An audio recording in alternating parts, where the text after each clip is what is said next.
शुरुआत में दो महान डिवाइन मार्शल सोल्स को जागृत करने वाला और कियान रेंशू का बचपन का दोस्त बनने वाला लिंग फेंग इस समय बाहर से 18 साल के युवक जैसा दिखाई देता था, लेकिन वास्तव में उसकी उम्र केवल 11 साल थी। उसके पास सुपर पैनलॉन्ग मार्शल सोल था और वह 58वें स्तर का सोल किंग था, लेकिन 7 गुना ऑल एट्रीब्यूट बूस्ट की वजह से उसकी वास्तविक युद्ध शक्ति सोल डुलवो के बराबर थी और वह अपने समान स्तर के सभी सोल मास्टर से बहुत आगे था। इस बार वह कियान रेंशू के साथ आदेश का पालन करते हुए सोटो सिटी जा रहा था। उनका मुख्य मिशन था लंबे समय से अपराध करते आ रहे और मार्शल सोल हॉल की वांटेड लिस्ट में शामिल जाओ वुजी और फ्लैंडर को गिरफ्तार करना।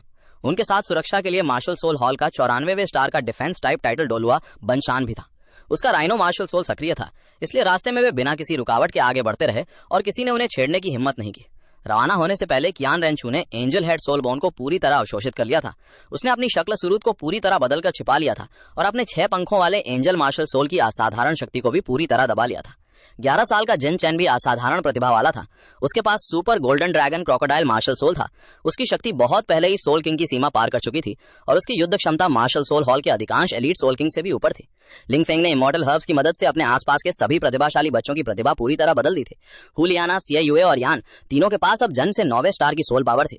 उनके मार्शल सोल्स की गुणवत्ता भी काफी बढ़ चुकी थी। डुगु यान में तो पूरी तरह से काया पलट हो चुका था। उसके जन्मजात 7वें स्टार की सोल पावर बढ़कर 9वें स्टार तक पहुंच गई थी। उसका blue spirit snake martial soul भी विकसित होकर सर्वोच्च स्टार के ब्लू स्पिरिट जाओ मार्शल सोल में बदल चुका था। भविष्य में उसके पास ड्रैगन ट्रांसफॉर्मेशन करके टाइटल डोबुआ बनने की क्षमता थी। इस पीढ़ी के युवा प्रतिभाशाली अब मार्शल सोल हॉल के वर्तमान 7 कंसेक्रेशन से भी आगे निकल चुके थे। लगभग 1 महीने की यात्रा के बाद तीनों सोटो सिटी पहुंचे। सोटो सिटी के मार्शल सोल हॉल के मुख्य और उप मुख्य हॉल मास्टर्स दोनों ही सोल एम्परर स्तर के थे। जब उन्होंने उप हॉल का यह प्रतिभाशाली बच्चा मार्शल सोल हॉल की ओर से जनता की रक्षा और नियमों की रक्षा करने आया है तो उन्हें खुद पर शर्म महसूस हुई। इसके बाद लिंग फेंग सीधे मुख्य हॉल में गया और जाओ वुजी का ठिकाना पूछा। उसे बताया गया कि अपराधों से भरा जाओ वुजी शहर के बाहर एक गांव में स्थित श्रेक अकेडमी में शिक्षक बनकर छिपा हुआ था। श्रेक अकेडमी का principal Flander golden iron triangle का फ्लाइंग हॉर्न था। वह एक वास्तविक सोल सेंट शक्तिशाली व्यक्ति था। दोनों मार्शल सोल हॉल के वांटेड क्रिमिनल थे। एक सोल सेंट और एक हाई लेवल सोल एम्परर ने लोकल क्षेत्र पर अपना कब्जा बना रखा था। सोटो सिटी का मार्शल सोल हॉल उन्हें पकड़ने में पूरी तरह असमर्थ था। कियान रेंशू और जिन चैन ये सुनकर तुरंत क्रोधित हो गए। वे बचपन से जनता की रक्षा को अपना कर्तव्य मानते थे। उन्हें सबसे ज्यादा नफरत ऐसे गिरे हुए सोल मास्टर से थी जो अपनी शक्ति के बल पर कमजोरों को कुचलते थे। जिन चैन के शरीर से सुपर मार्शल सोल की भयानक आभा अचानक फूट पड़ी। उसके दबाव के नीचे सोटो सिटी के हॉल मास्टर का iron armour crocodile martial soul उसी समय दब गया। अब सभी समझ गए कि श्रेक के अपराधी बच नहीं पाएंगे। अगली सुबह लिंग फेंग और बाकी दोनों सीधे श्रेक अकेडमी की ओर निकल पड़े। रास्ते में उन्होंने चारों ओर उजाड़े हुए खेत देखे। आम लोग अपने घर छोड़कर भटक रहे थे। कारण था श्रेक द्वारा मांगा गया प्रोटेक्शन फी। जो लोग भुगतान नहीं कर पाए उन्हें उनके घरों से निकाल दिया गया था। केवल बूढ़े, बीमार और कमजोर लोगों को छोड़कर बाकी सभी को गुलामों की तरह काम करने के लिए मजबूर किया गया। अकेडमी के पास पहुंचते ही टूटे फूटे लकड़ी के घर और बिखरे हुए आंगन दिखाई दिए और भीतर से आती चीखों और गालियों ने तीनों के गुस्से। 70वें स्तर का सोल सेंट जाओ वुजी एक सफेद बालों वाले बूढ़े व्यक्ति को लगातार मुक्के मार रहा था, सिर्फ इसलिए कि बूढ़े ने उसकी ओर देख लिया था। जाओ वुजी उसे पीट पीट कर मार डालने वाला था। पास खड़े श्रेक के छात्र उसे रोकने के बजाय हंस रहे थे। जब जाओ वुजी ने उस बूढ़े को कुचलने के लिए पैर उठाया, लिंग फेंग की मानसिक शक्ति अचानक फट पड़ी। वो बिजली की गति से आगे बढ़ा और जाओ वुजी पर मुक्का दे मारा। दोनों की मुट्ठियां टकराईं। लिंग फेंग 10 से ज्यादा कदम पीछे खिसका, लेकिन तुरंत संभल गया। वहीं 70वें स्तर का जाओ वुजी पूरे 5 कदम पीछे धकेल दिया गया। उसके चेहरे पर अविश्वास था। लिंग फेंग ने ठंडी आवाज में घोषणा की, मार्शल सोल हॉल की लॉ एनफोर्समेंट टीम के आदेश पर मैं वांटेड क्रिमिनल जाओ वुजी को गिरफ्तार करने आया हूं। उसने जाओ वुजी के सभी अपराध गिनाने शुरू कर दिए। 10 साल पहले निर्दोष लोगों की हत्या, 1 साल पहले मार्शल सोल हॉल के 16 सदस्यों को गंभीर रूप से घायल करना, दर्जनों मार्शल सोल हॉल अधिकारियों की हत्या। अपराधों की सूची इतनी लंबी थी कि जाओ वुजी का चेहरा बदल गया। उसने तुरंत 7 सोल स्किल सक्रिय किया। Diamond true body. उसकी मांसपेशियां फूल गईं। उसकी आभा आसमान तक उड़ गई। 7 सोल रिंग्स वाला सोल सेंट दबाव पूरे क्षेत्र में फैल गया। वो लिंग फेंग की ओर एक भयंकर बीस्ट की तरह दौड़ा, लेकिन लिंग फेंग अपनी जगह से नहीं हिला। उसने मार्शल सोल तक नहीं निकाला, सिर्फ एक साधारण मुक्का आगे बढ़ाया। धड़ाम! जाओ वुजी कटे हुए धागे वाली पतंग की तरह हवा में उड़ गया। वो लकड़ी के घर की दीवार से जा टकराया। दीवार टूटकर बिखर गई और जाओ वुजी मलबे के नीचे दब गया। जब धूल हटी, उसका दाहिना हाथ पूरी तरह टूट चुका था। सिर्फ एक मुक्के से वो गंभीर रूप से घायल हो गया। लिंग फेंग की वास्तविक युद्ध शक्ति सोल डुलवो स्तर की थी। उसके 60,000 और 90,000 साल पुराने सोल रिंग्स, मजबूत शरीर, पैनलॉन्ग स्टाफ और 7 गुना ऑल एट्रीब्यूट बूस्ट के सामने जाओ वुजी बिल्कुल भी टिक नहीं सकता था। जाओ वुजी डरते हुए पूछ बैठा, तुम आखिर हो कौन? उसी समय लकड़ी का दरवाजा टूटकर खुला। फ्लैंडर, शाओसिन और ली यू सॉन्ग तेजी से बाहर निकल आए। एक सोल सेंट, एक सोल एम्परर और एक सोल किंग। तीन। फ्लैंडर ने गुस्से में पूछा, तुमने श्रेक में घुसकर लोगों को घायल करने की हिम्मत कैसे की? लिंग फेंग व्यंग्य से हंसा। ना कोई शैक्षणिक योग्यता, ना कोई आधिकारिक पंजीकरण, ना कोई वैध शिक्षक व्यवस्था। कुछ वांटेड क्रिमिनल एक जगह छिपे हुए हैं और उसका नाम अकेडमी रखा गया है। अभी जाओ वूजी ने सबके सामने एक बूढ़े को मारने की कोशिश की और तुम तीनों देखते रहे। ऐसी जगह को अकेडमी कहने की हिम्मत करते हो? उसने ठंडी आवाज में कहा। हथियार डालकर आत्मसमर्पण कर दो तो शायद मैं तुम्हारी जान बचा सकता हूं। अगर विरोध किया तो यहीं खत्म कर दिए जाओगे। लेकिन जाओ वूजी और फ्लैंडर पागल हो गए। दोनों ने मिलकर लिंग फेंग पर हमला कर दिया। फ्लैंडर ने अपना 4 आइड कैट ईगल मार्शल सोल पूरी तरह सक्रिय कर दिया। अनगिनत तेज पंख लिंग फेंग की और तीरों की तरह आए, लेकिन लिंग फेंग ने केवल हाथ हल्का सा घुमाया, सारे पंख उसी समय टूटकर जमीन पर गिर गए। अगले ही पल लिंग फेंग फ्लैंडर के सामने पहुंच गया। 2 भारी मुक्के लगातार बाहर निकले। पहले मुक्के ने उसकी रक्षा तोड़ दी, दूसरे ने उसके आंतरिक अंगों को बुरी तरह घायल कर दिया। फ्लैंडर खून उगलते हुए जमीन पर गिर पड़ा। इसके बाद लिंग फेंग ने एक हथेली से सोल एम्परर को भी गंभीर रूप से घायल कर दिया। फिर उसने पैनलॉन्ग स्टाफ बुलाया। एक ही बार में लियू सॉन्ग का मार्शल सोल चकनाचूर कर दिया। सिर्फ 3 चालों में श्रेक के तीनों शक्तिशाली योद्धा हार गए। जाओ वूजी पूरी तरह भयभीत हो गया। वो मुड़ा और जान बचाने के लिए भागने लगा। लिंग फेंग ने पीछा तक नहीं किया। उसका 90,000 साल पुराना 5th सोल रिंग चमक उठा। एक काली ड्रैगन शेप शक्ति हवा को चीरती हुई जाओ वूजी तक पहुंची। धड़ाम! उसकी हड्डियां एक एक करके टूट गईं। वो जमीन पर गिर पड़ा। लिंग फेंग ने उसे वापस घसीटकर सामने ला दिया। कभी पूरे क्षेत्र में प्रसिद्ध इमूवेबल अंडरवर्ल्ड किंग जाओ वूजी इस समय बेहद दयनीय स्थिति में पड़ा था। फ्लैंडर ने डरते हुए पूछा, तुम आखिर कितने स्तर के हो? लिंग फेंग ने शांत होकर कहा, 58वें स्तर का सोल किंग। सिर्फ ये सुनकर सभी के चेहरे बदल गए। 58वें स्तर का सोल किंग और उसने 3 चालों में एक सोल सेंट, एक सोल। लिंग फेंग ने उन छात्रों को जाने दिया जिनका खुद कोई अपराध नहीं था। इसके बाद श्रेक अकेडमी को उसी समय भंग कर दिया गया। उसने श्रेक का लकड़ी का बोर्ड अपने पैरों के नीचे कुचल दिया। जाओ वूजी और फ्लैंडर को मारने के बजाय उसने उन्हें जीवित गिरफ्तार किया। वह उन्हें मार्शल सोल सिटी ले जाकर सार्वजनिक रूप से न्याय के सामने पेश करना चाहता था। इसके बाद मारे गए बूढ़े व्यक्ति को सम्मानपूर्वक दफनाया गया। फिर तीनों कैदियों को लेकर मार्शल सोल सिटी की ओर वापस निकल पड़े। रास्ते में कियान रेंशू लंबे समय तक चुप रही। उसके मन में एक सवाल था, फ्लैंडर जैसे सोल सेंट ने इतनी गंदी जगह पर अकादमी क्यों बनाई? लिंग फेंग ने शांत स्वर में कहा, क्योंकि शक्ति अक्सर अहंकार को जन्म देती है। जब कोई व्यक्ति खुद को नियमों से ऊपर समझने लगे तो यही परिणाम होता है। अगर टाइटल डोलुआ अपनी मर्जी से पूरे महाद्वीप में अत्याचार करने लगे तो सोल मास्टर वर्ल्ड केवल अंतहीन संघर्ष में फंस जाएगा। मार्शल सोल हॉल का उद्देश्य कमजोरों पर अत्याचार करने वाले सोल मास्टर्स को नियंत्रित करना, जनता की रक्षा करना और दुनिया की व्यवस्था बनाए रखना है। इस समय लिंग फेंग केवल 11 साल का था और जल्द ही सोल एम्परर बनने वाला था। वहीं टैंग सान अभी बहुत छोटा था। मूल कहानी शुरू होने में अभी 12 साल बाकी थे। 12 साल बाद टैंग सान केवल 23 साल का होगा और तब तक लिंग फेंग निश्चित रूप से सुप्रीम डुलुओ के शिखर तक पहुंच चुका होगा। शायद गॉड बनने की सीमा भी पार कर चुका होगा। लेकिन उसी समय उन्हें नहीं पता था कि आगे एक और भयानक घटना उनका इंतजार कर रही थी। तीनों एक गांव में आराम करने के लिए पहुंचे, लेकिन वहां का दृश्य देखकर वे तीनों कुछ पल के लिए पूरी तरह शांत हो गए। पूरा गांव लाशों से भरा पड़ा था। चारों तरफ खून बह रहा था। ग्रामीणों का बेरहमी से कत्ल किया जा चुका था। कई शवों के अंग तक अलग अलग पड़े थे। हवा में घनी रक्त की दुर्गंध फैली हुई थी। लिंग फेंग की आंखें धीरे धीरे ठंडी हो गईं। उसने आसपास के निशानों और बची हुई गंध को ध्यान से महसूस किया। कुछ ही समय बाद उसे अपराधियों की दिशा मिल गई। तीनों तुरंत उस ओर बढ़े। कुछ दूरी पर 20 से ज्यादा गिरे हुए सोल मास्टर्स मौजूद थे। उनके हाथों में विशाल हुक जैसे हथियार थे। वे बिना किसी डर के अत्याचार कर रहे थे। उनके चेहरों पर क्रूरता और पागलपन साफ दिखाई दे रहा था। इन अपराधियों का नेता था 71वें स्तर का सोल सेंट डीविल लुओ। तीनों को देखते ही इन गिरे हुए सोल मास्टर्स ने डरने के बजाय उन्हें अपना अगला शिकार समझ लिया। उनके चेहरों पर उपहास फैल गया। लेकिन अगले ही पल लिंग फेंग के शरीर से भयानक किलिंग इंटेंट फूट पड़ा। उसने अपना डार्क पैनलॉन्ग स्टाफ घुमाया।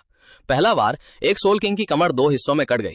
दूसरा वार एक सोल एम्परर का सिर फटकर अलग हो गया। तीसरा वार एक सोल एंसेस्टर के शरीर को चीरता हुआ निकल गया। चारों ओर खून की बारिश होने लगी। चीखें लगातार गूंजने लगी।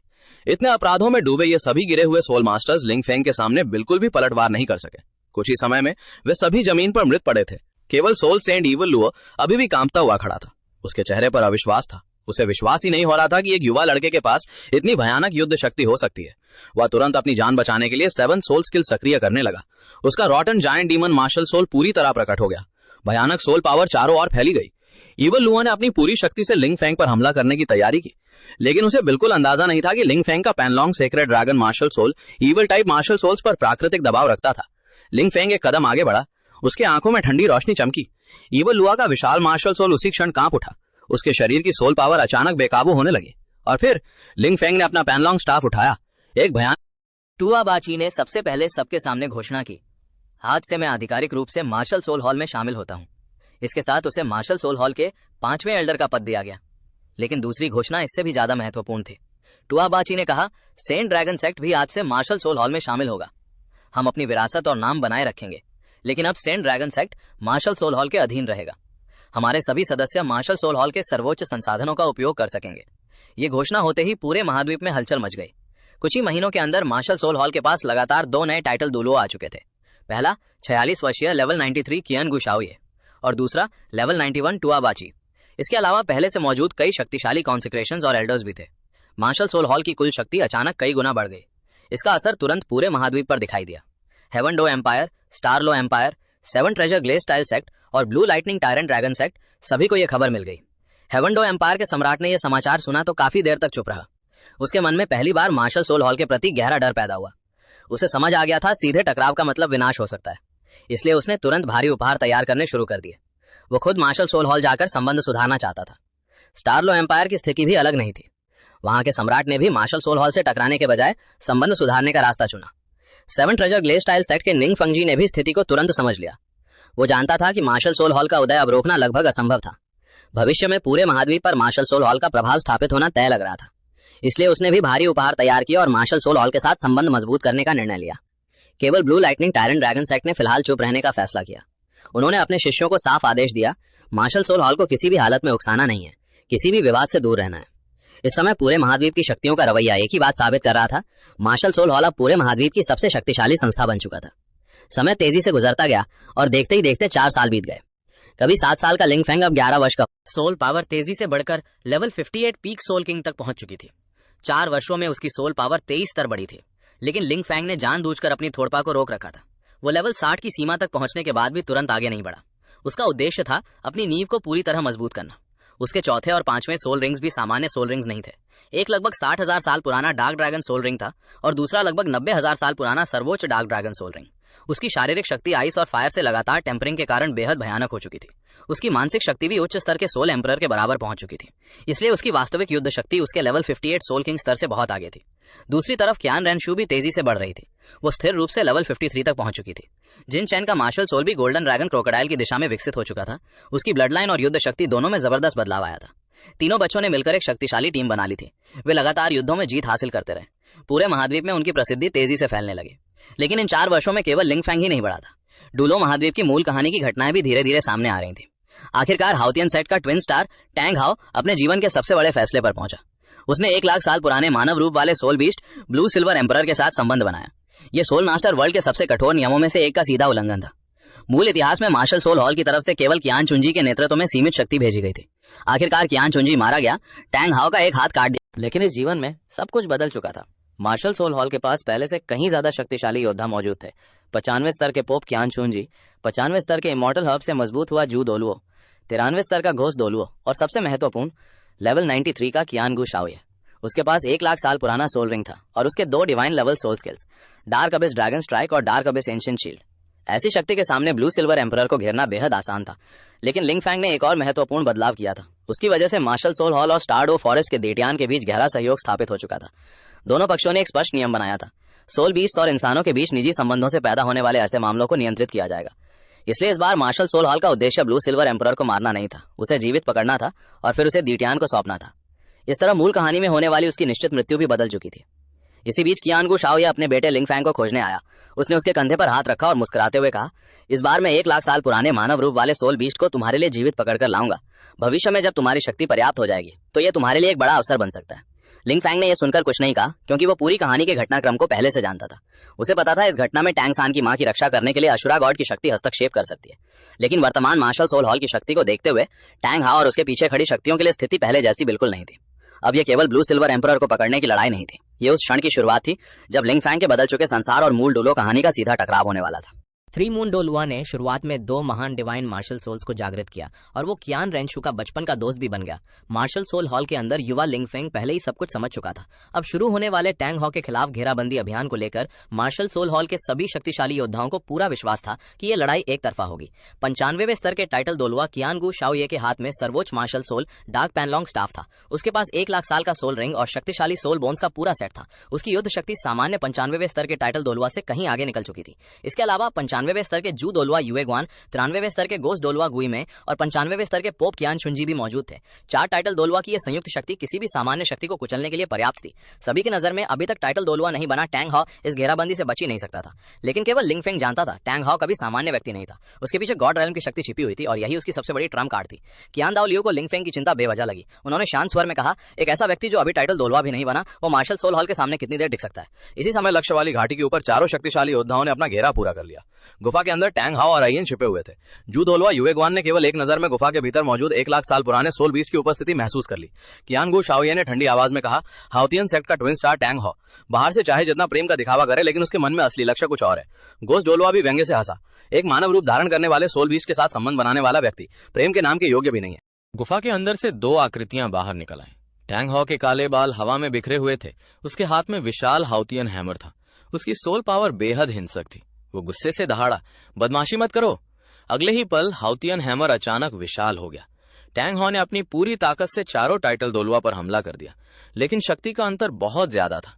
कियानगु शाओये ने अपना डार्क पैनलॉन्ग स्टाफ घुमाया। भयानक डार्क ड्रैगन प्रेशर पूरे आसमान में फैल गया। 2 सर्वोच्च मार्शल सोल्स की टक्कर से एक भयंकर तूफान पैदा हुआ, लेकिन केवल एक बार में टैंग हाओ का हाउतियन हैमर जबरदस्ती पीछे उछल गया।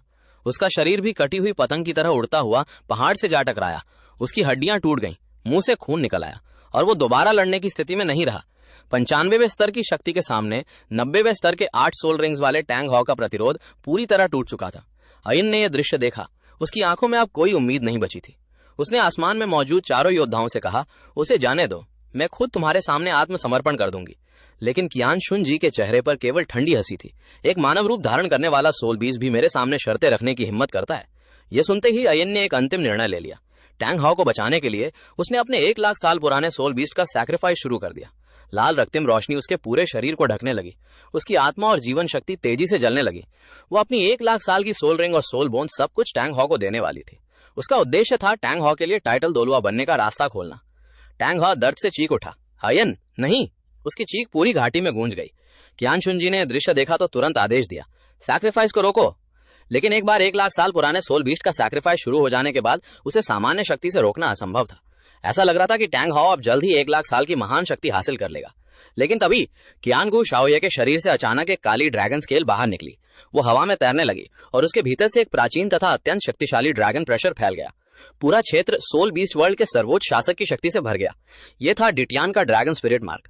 काली रोशनी सीधे अयन के शरीर में प्रवेश कर गई। अगले ही पल उसके शरीर पर चल रहा लाल सैक्रिफाइस अचानक जम गया। सैक्रिफाइस रुक गया। अयन का पूरा शरीर कठोर हो गया। उसकी आंखें अविश्वास से फैल गईं। वो अपने शरीर पर मौजूद ड्रैगन स्पिरिट मार्क को देखने लगे।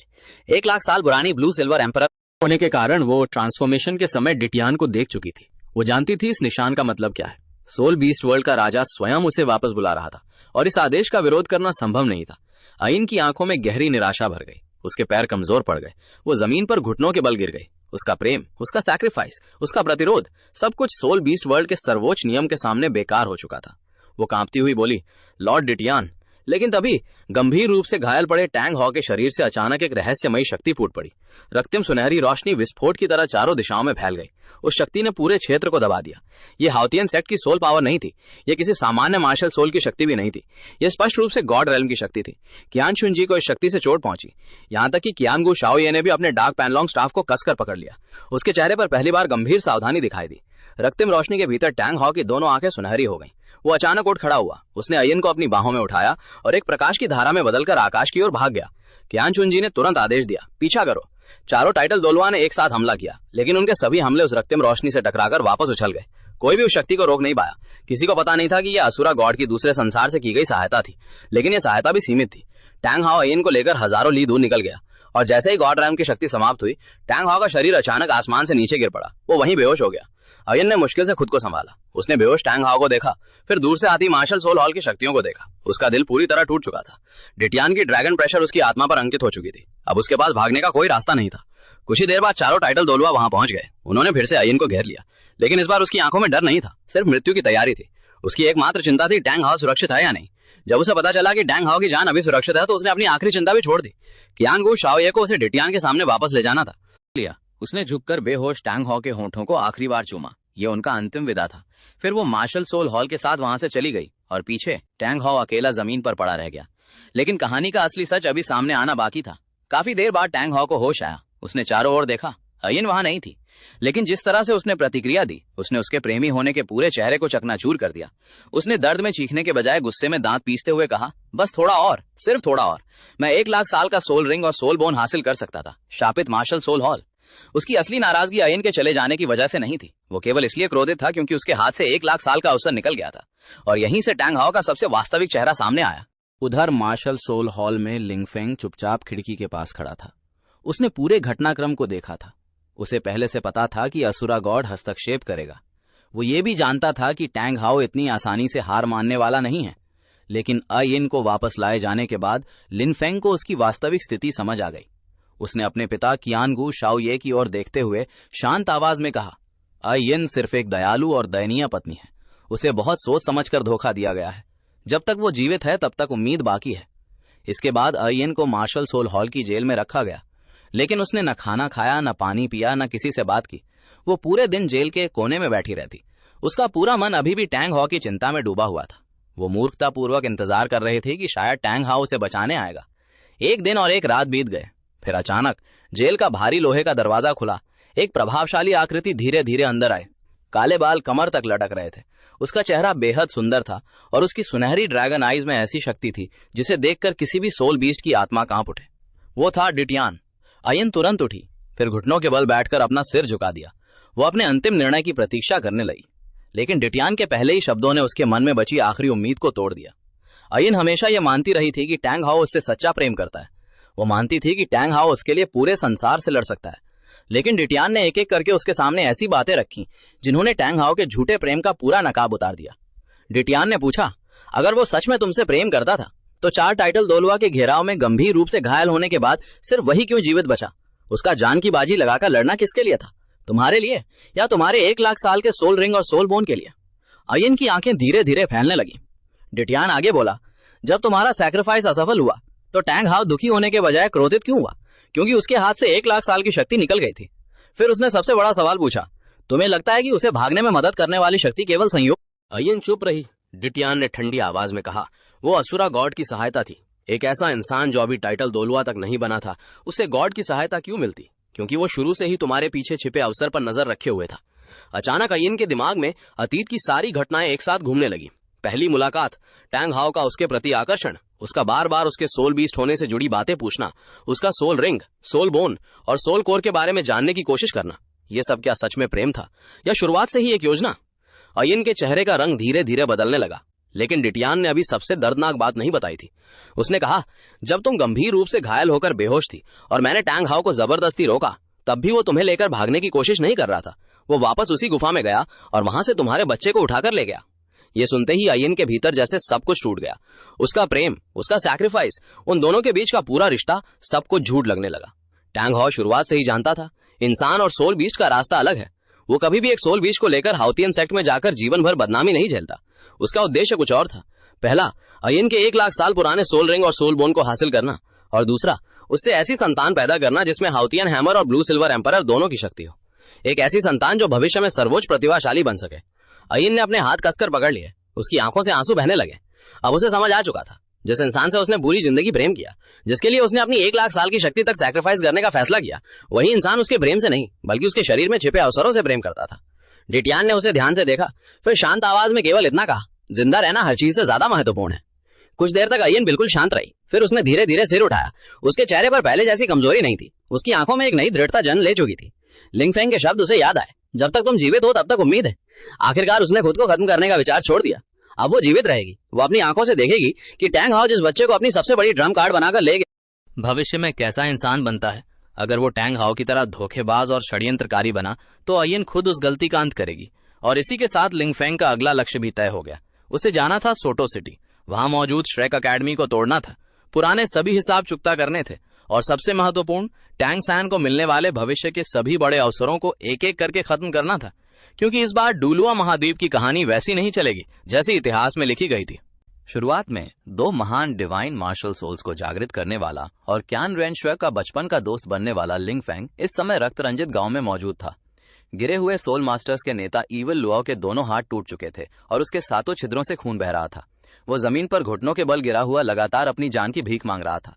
लिंग फेंग ने नीचे उसकी ओर देखा। उसकी आंखों में जरा भी दया नहीं थी। उसने ठंडी आवाज में पूछा, जब तुमने निर्दोष आम लोगों को बेरहमी से मारा था तब क्या तुमने उनकी दया की पुकार सुनी थी?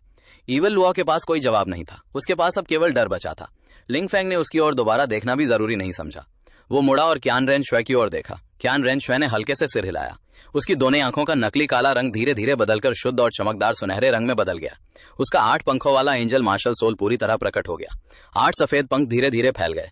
पवित्र सुनहरी रोशनी ने पूरे क्षेत्र को ढक लिया। उसने घबराकर चिल्लाया, मार्शल हॉल में तो केवल 6 पंखों वाला एंजल मार्शल सोल है, तुम्हारे पास 8 पंख कैसे हैं? उसकी बात पूरी भी नहीं हुई थी कि क्यान रेन श्वे ने हमला कर दिया। तीसरा सोल स्किल एंजल्स रॉथ। सुनहरी पवित्र रोशनी आसमान से जोरदार तरीके से नीचे गिरी। उसने ईवल लुआ को पूरी तरह जकड़ लिया। उसका जायंट डीमन मार्शल सोल पवित्र प्रकाश के सामने तेजी से गलने लगा। उसका शरीर लगातार टूटने और सड़ने लगा। दर्दनाक चीखें लगातार सुनाई देती रहीं। वो बार बार अपनी जान की भीख मांगता रहा, लेकिन क्यान रेन श्वे ने हाथ नहीं रोका। पवित्र प्रकाश और भी ज्यादा शक्तिशाली होता गया। अंततः ईवल लुआ और बाकी सभी गिरे हुए सोल मास्टर्स पूरी तरह राख में बदल गए। जमीन पर केवल काली पड़ी हुई मिट्टी बची। लड़ाई खत्म हो गई। क्यान रेन श्वे का चेहरा थोड़ा पीला पड़ गया था, लेकिन उसकी आंखें बेहद दृढ़ थीं। उसने कहा, इन लोगों को वैसे भी पवित्र प्रकाश से शुद्ध किया जाना चाहिए था। जिन चेन आगे बढ़ा। उसने काली पड़ी जमीन को देखते हुए गुस्से से कहा, फिर भी इनके लिए बहुत आसान रहा। लिंग फेंग ने जिन चेन को वहां की सफाई करने का आदेश दिया। इसके बाद वो अकेला गांव के भीतर की ओर चला गया। पूरा गांव मौत जैसी खामोशी में डूबा हुआ था। हर तरफ नरसंहार के बाद की भयानक स्थिति दिखाई दे रही थी। तभी कहीं से बहुत हल्की बच्चे के रोने की आवाज सुनाई दी। लिंग फेंग ने आवाज का पीछा किया। एक टूटे हुए घर के तहखाने के कोने में उसे लगभग 2 साल का एक छोटा लड़का दिखाई दिया। उसका पूरा शरीर गंदा था, कपड़े फटे हुए थे। वो कोने में सिकुड़कर कांप रहा था। उसकी खूबसूरत, लेकिन वो अपने होठों को कसकर दबाए हुए था ताकि जोर से रोने की आवाज बाहर ना निकले। लिंग फेंग के कदमों की आवाज सुनते ही बच्चा डरकर पीछे हट गया। उसकी कमजोर और कांपती हुई आवाज सुनाई दी, क्या तुम मुझे खाने आए हो? लिंग फेंग का दिल कसक उठा।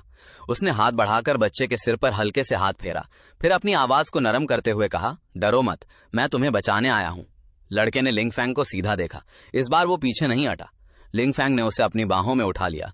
उसका शरीर इतना हल्का था कि देखकर किसी का भी दिल दुख जाए। उसके छोटे हाथों ने लिंग फेंग के कपड़े कसकर पकड़ लिए, जैसे वही उसका एकमात्र सहारा हो।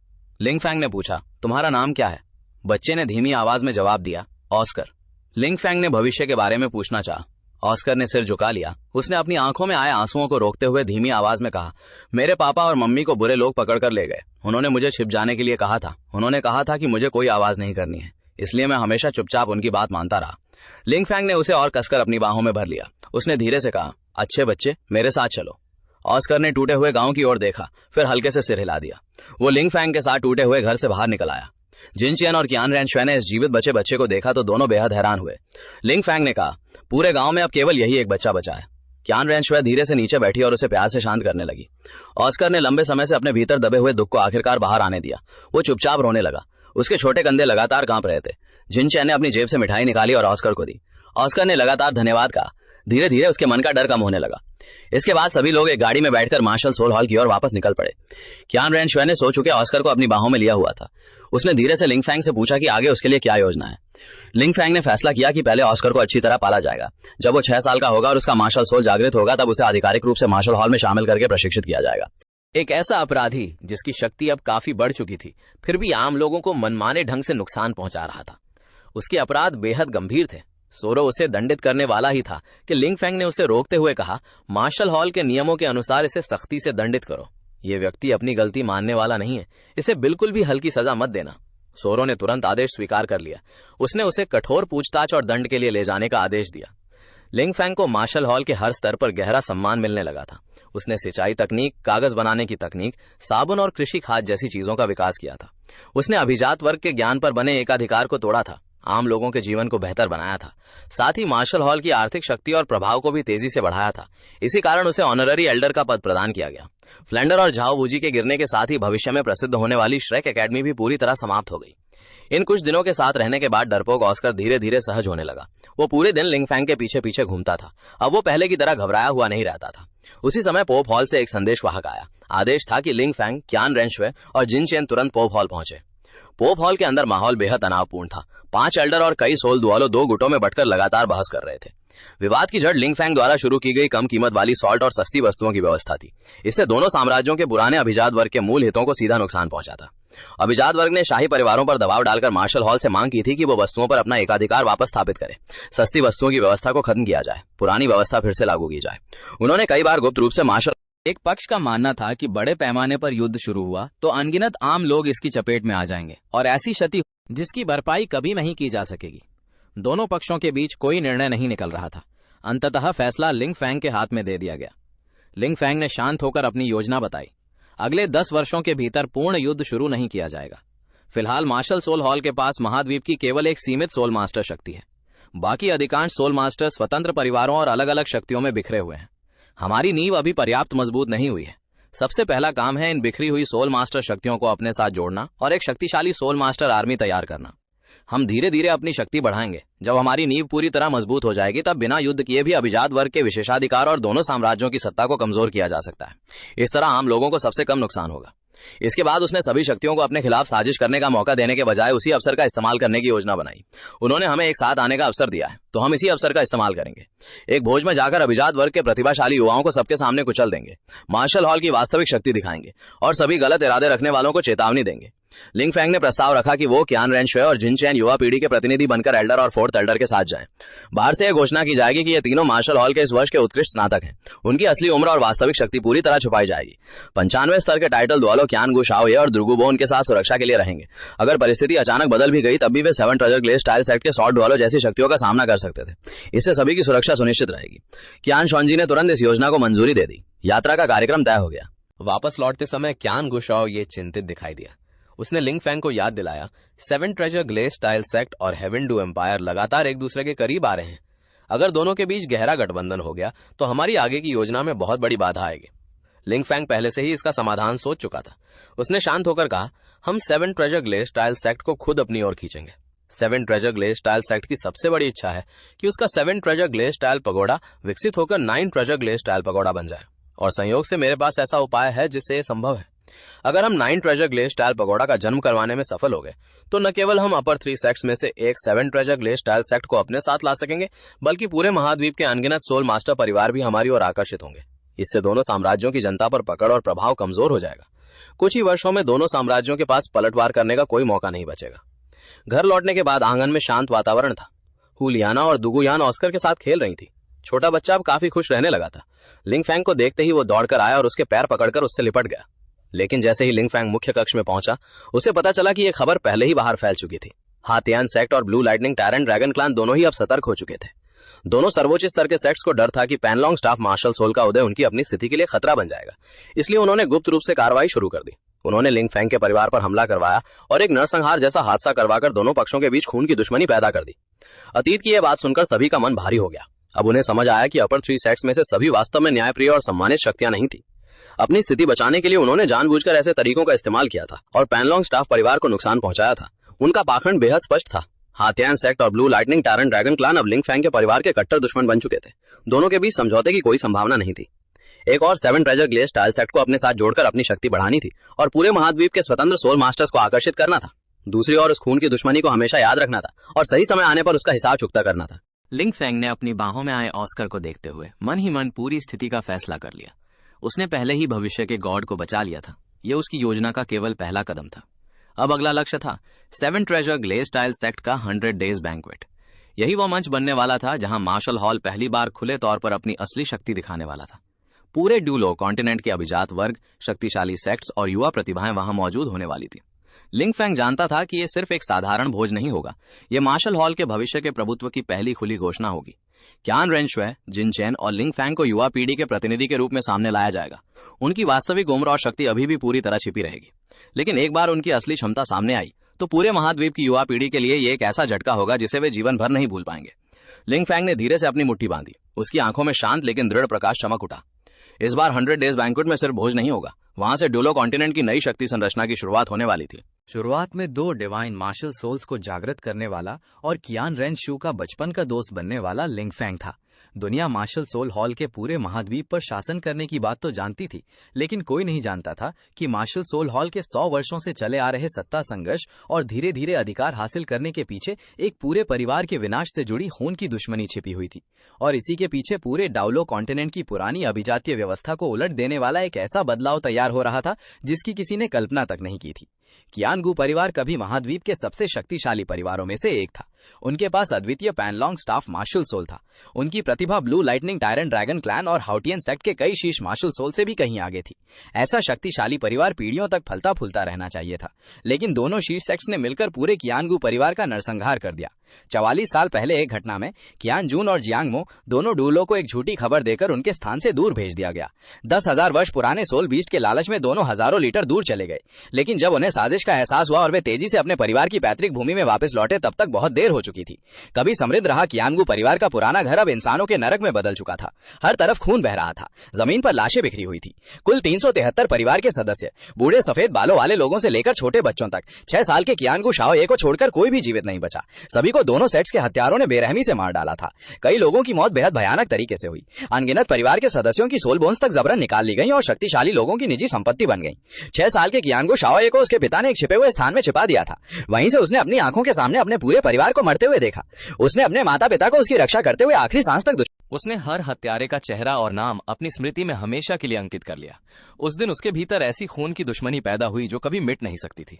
Blue lightning tyrant dragon clan का तत्कालीन पेट्रियार्क 95 स्तर का यू तियानशु ने स्वयं कियानगू शाओये के परिवार के सदस्यों को मार डाला। उसने परिवार की सबसे महत्वपूर्ण चीजें छीन ली। कियानगू शाओये की मां और उसके 3 चाचाओं की भी हत्या कर दी गई। यहां तक कि उस समय युवा तांग जन के हाथ भी कियानगू परिवार के खून से रंगे हुए थे।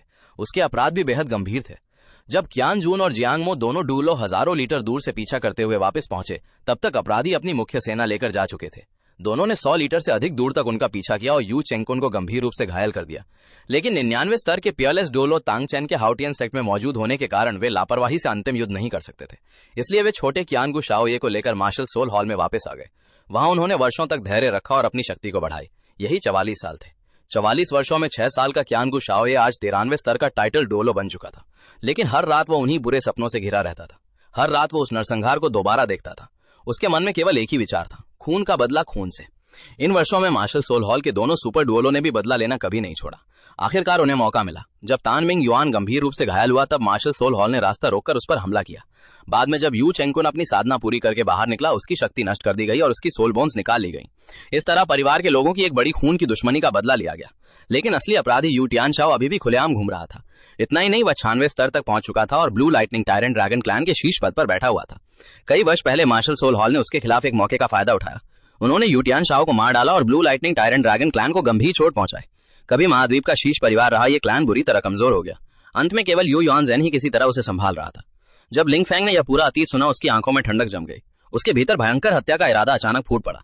उसने 44 वर्षों से बदला सहते आ रहे अपने पिता की ओर देखा, फिर दोनों परिवार की रक्षा करने वाले डोलो की ओर देखा और उसने कठोर शपथ ली।